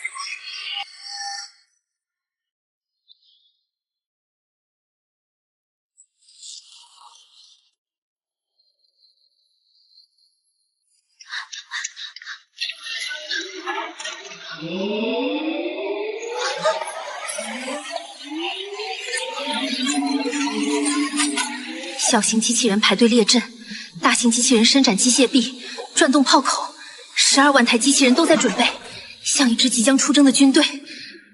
我站在门口，说不出话。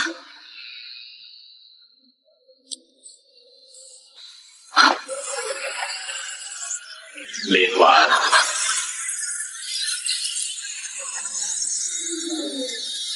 他们活了。是。因为那些丧尸。是。他们在发电。不。在充能。苏醒者走进熔炉，释放储存的能量，能量通过管道传输给所有机器人储存的能量。我们在冰里冻了1年、2年、3年，最久的有5年，身体没有死亡，新陈代谢降到最低，热量被冰封储存，解冻后释放的热量比普通感染者高出10倍。这是计划。从一开始就计划，等我干什么？等你决定。决定什么？决定要不要结束这一切。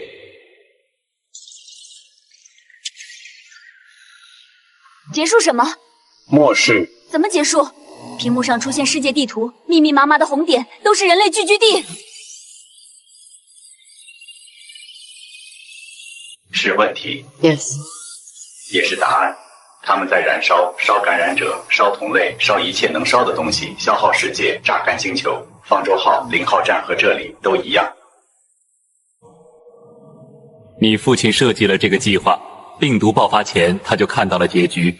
他想重置人类，用最极端的方式清空一切，重新开始。重置，清空一切。我父亲，他想让我下命令。你是他女儿，你是他最完美的作品，你是免疫者，你是唯一能活着走进这里的人，你是他选的那个人。父亲的声音，仿生人的声音，在我脑子里乱转。哪个是真？哪个是假？我蹲下来，抱着膝盖，不知道该怎么办。仓库里很安静，那些机器人充能完毕，眼睛暗了下去，又变成了沉默的金属雕像，整整齐齐，像等待检阅的军队。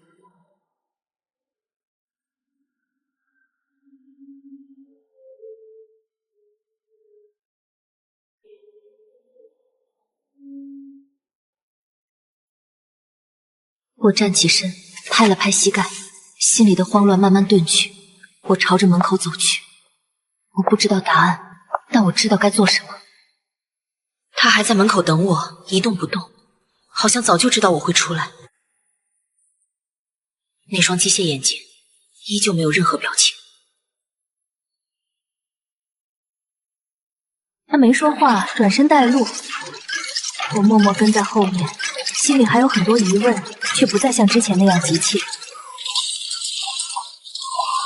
我们又站在了那扇门前，推开门，冷风一下子灌进来，吹乱了我的头发，还是那种能冻裂骨头的严寒。我只想再看看那个坑，看看坑底的父亲，那个坑还在那里，空荡荡、黑洞洞的，像一个巨大的伤口。坑底的那点亮光还在跳，很微弱，却从未停下，像我父亲的心跳。他说过让我小心同类，同类是什么意思？你父亲的同类是那些和他一样的人，科学家、决策者、制定规则的人，也包括他自己。原来他让我小心的也包括他自己。他一直都知道自己是什么人，也知道我会面对什么。他说过让我活下去，不惜一切代价。这算不算不惜一切代价他？3辆列车，方舟号、诺亚号、审判号都在地库里停着等你。方舟号、烧人的车诺亚号，清楚什么？清除你的阻碍。谁是我的阻碍？所有阻碍你的人。他没有回答，可我明白了，沉默就是答案。那些在定居点拼命活着的人，和我一样，也许都只是障碍。我们走进电梯，回到机器人仓库。那些机器人还在那里，整整齐齐，安安静静，等着我，等着我的决定。父亲的计划是从什么时候开始的？病毒爆发前3年，他预见到了。人类会自己毁灭自己？不是病毒，是人类自己。病毒只是加速器。他说的对，病毒爆发前，人类就已经在互相吞噬了，只是方式不一样。他说过让我成为什么样的人吗？他说让你自己决定。自己决定？这真的是我父亲会说的话吗？他从来都是替我决定一切。他真这么说过？是。原话是，让他自己决定。我替他决定了一辈子，最后这件事，让他自己选。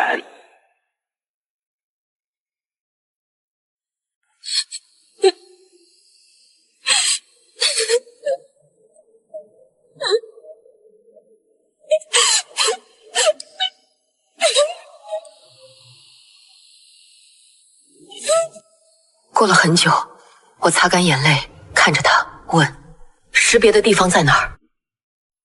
我已经做好了决定，不管未来是什么，我都要自己承担。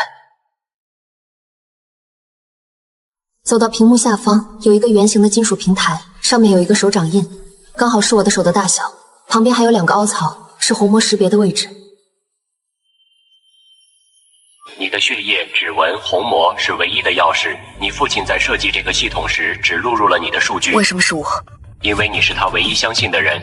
我深吸一口气，伸出手，放在手掌印上，金属的凉意传来，一道光顺着手臂往上爬，爬到眼睛前面。我缓缓闭上了眼睛。如果你听到这个，说明你选了。我不知道你选了哪边，是启动还是拒绝，但不管哪边，你都做了决定。我觉那次替你做了太多决定，最后这件事必须你自己来，因为这是你的人生。记住，末世里最重要的是活下去，但活下去之后要成为什么样的人，你自己决定。爸爸爱你。所有机器人的眼睛都亮了，像无数颗星星，齐刷刷地看着我，等着我下命令。指挥官，请下令。脑子里很空又很满，空的什么都没有，满的什么都装不下。我看着他们，缓缓开口。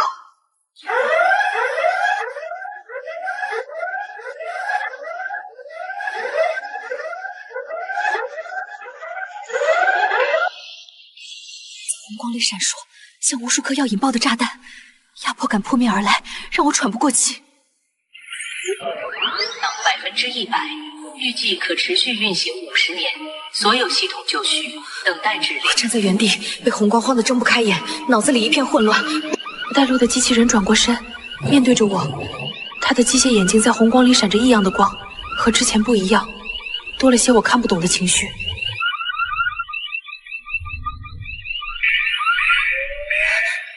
我等着他说请下令，可他只是喊了我的名字，没有多余的话。心里满是疑惑。我说，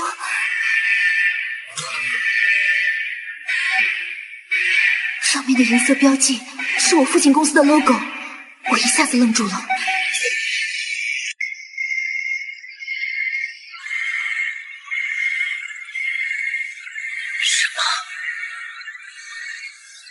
什么意思？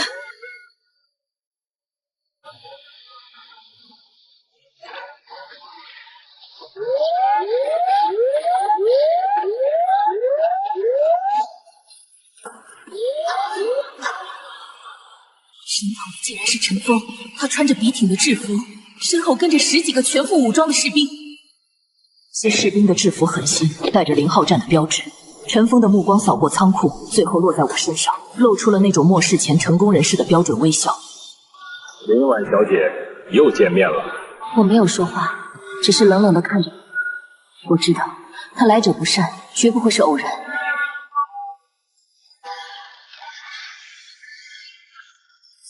他们竟然有合作。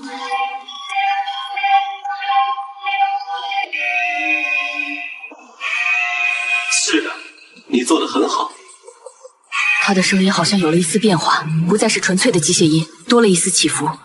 我心里的不安越来越强烈。那么0号站的控制权？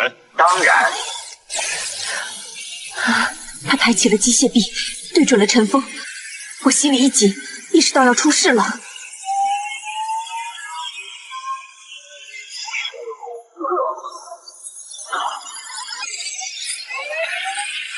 他的笑容降在脸上，慢慢的凝固。他低头看着胸口那冒烟的黑洞，眼神里全是震惊，不敢相信这一切。他想说话，却发不出声音。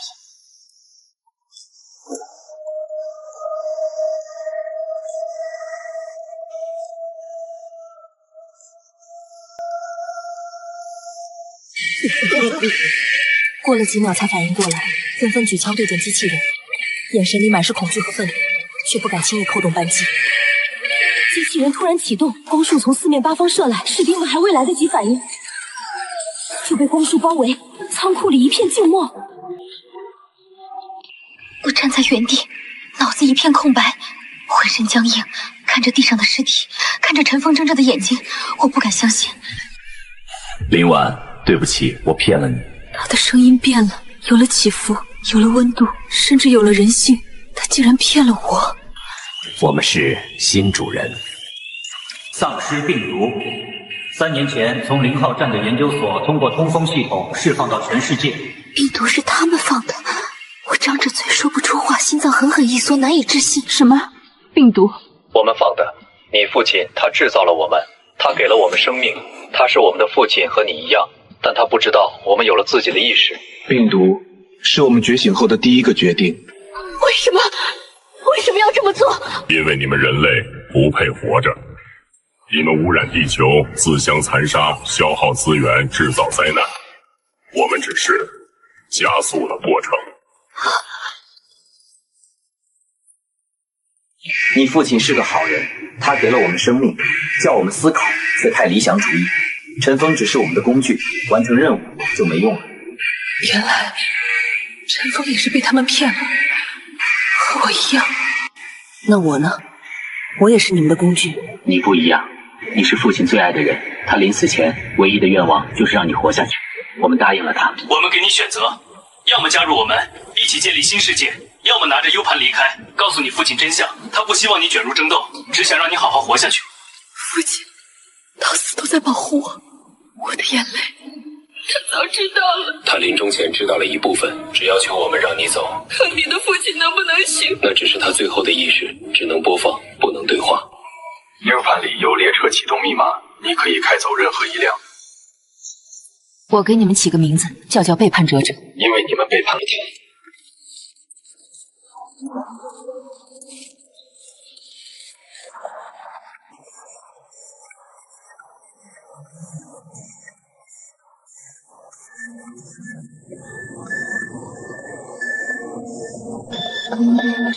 通道尽头是电梯，我冲进去，反手按关门，快速按下50层，那是我们被关的地方。心脏跳得飞快，生怕机器人突然追上来。电梯下行得很快，显示屏上的数字不断跳动。我靠在壁上，指尖发抖，满脑子都是伙伴们的样子，他们千万不能有事。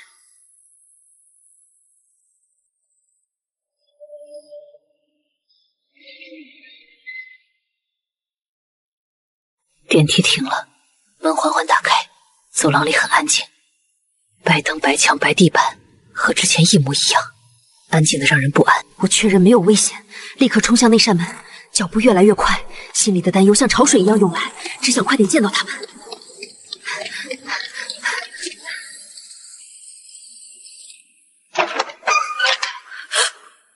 我拿qua轻轻推开，脚一下子定在地上，眼前的画面让我心疼到窒息。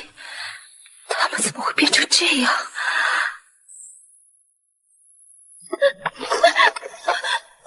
我冲过去抱起小雨，他还有呼吸，很弱，但还在。悬着的心终于放下了一点，可看着他苍白的脸，还是心疼。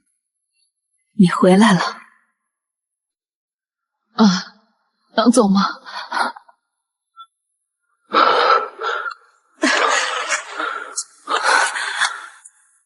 走，我们现在就走。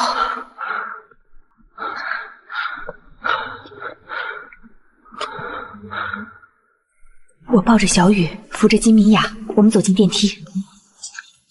电梯缓缓上行，我盯着跳动的数字，心里依旧紧张，生怕机器人追上来。电梯门开了，停着的是一片冰冷的蓝光，数以万计的机器人整齐排列，眼睛暗着，一动不动。我带着他们小心地往前走，不敢发出太大的动静，生怕惊醒了他们。便是一列列三列车，阿尔卡破败不堪，战火的伤痕还在渗出铁血。审判漆黑，像一具巨大的棺木，不见一丝生气。而诺亚洁净无味，没有燃烧过的气息。我朝他走去，他是唯一的希望。3辆列车就在眼前，方舟号破旧，伤痕累累；审判号漆黑诡异，像一口巨大的棺材。我走向干净的诺亚号，它没有焦臭味儿，这是我们唯一的希望。车门开着，我抱着小雨上车，伙伴们跟在后面。生活车厢里有床，有食物和水，终于有了一丝喘息的机会。我把小雨安顿好，周雨晴和金敏雅也躺下了，张阿姨守着他们。我转身走向驾驶室，必须尽快启动列车，逃离这里。识别驾驶员，请验证。驾驶室和模拟器一样，屏幕亮起，需要验证身份。我深吸一口气，准备启动列车。Scanning, clear, identity. Confirmed for the second snow as end will display. End will display. 阳光亮得让我眯起了眼，这是真正的阳光，冰原在眼前铺展开去，蓝天、白云一望无际，背后的要塞越跑越小。周阿姨，你到底是谁？我是你父亲的同事，研究所的清洁工，也看着他长大的。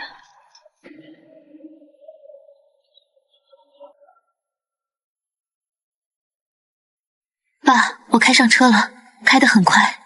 你的那些孩子在后面追我，但我比他们快。我会到0号站的，等我。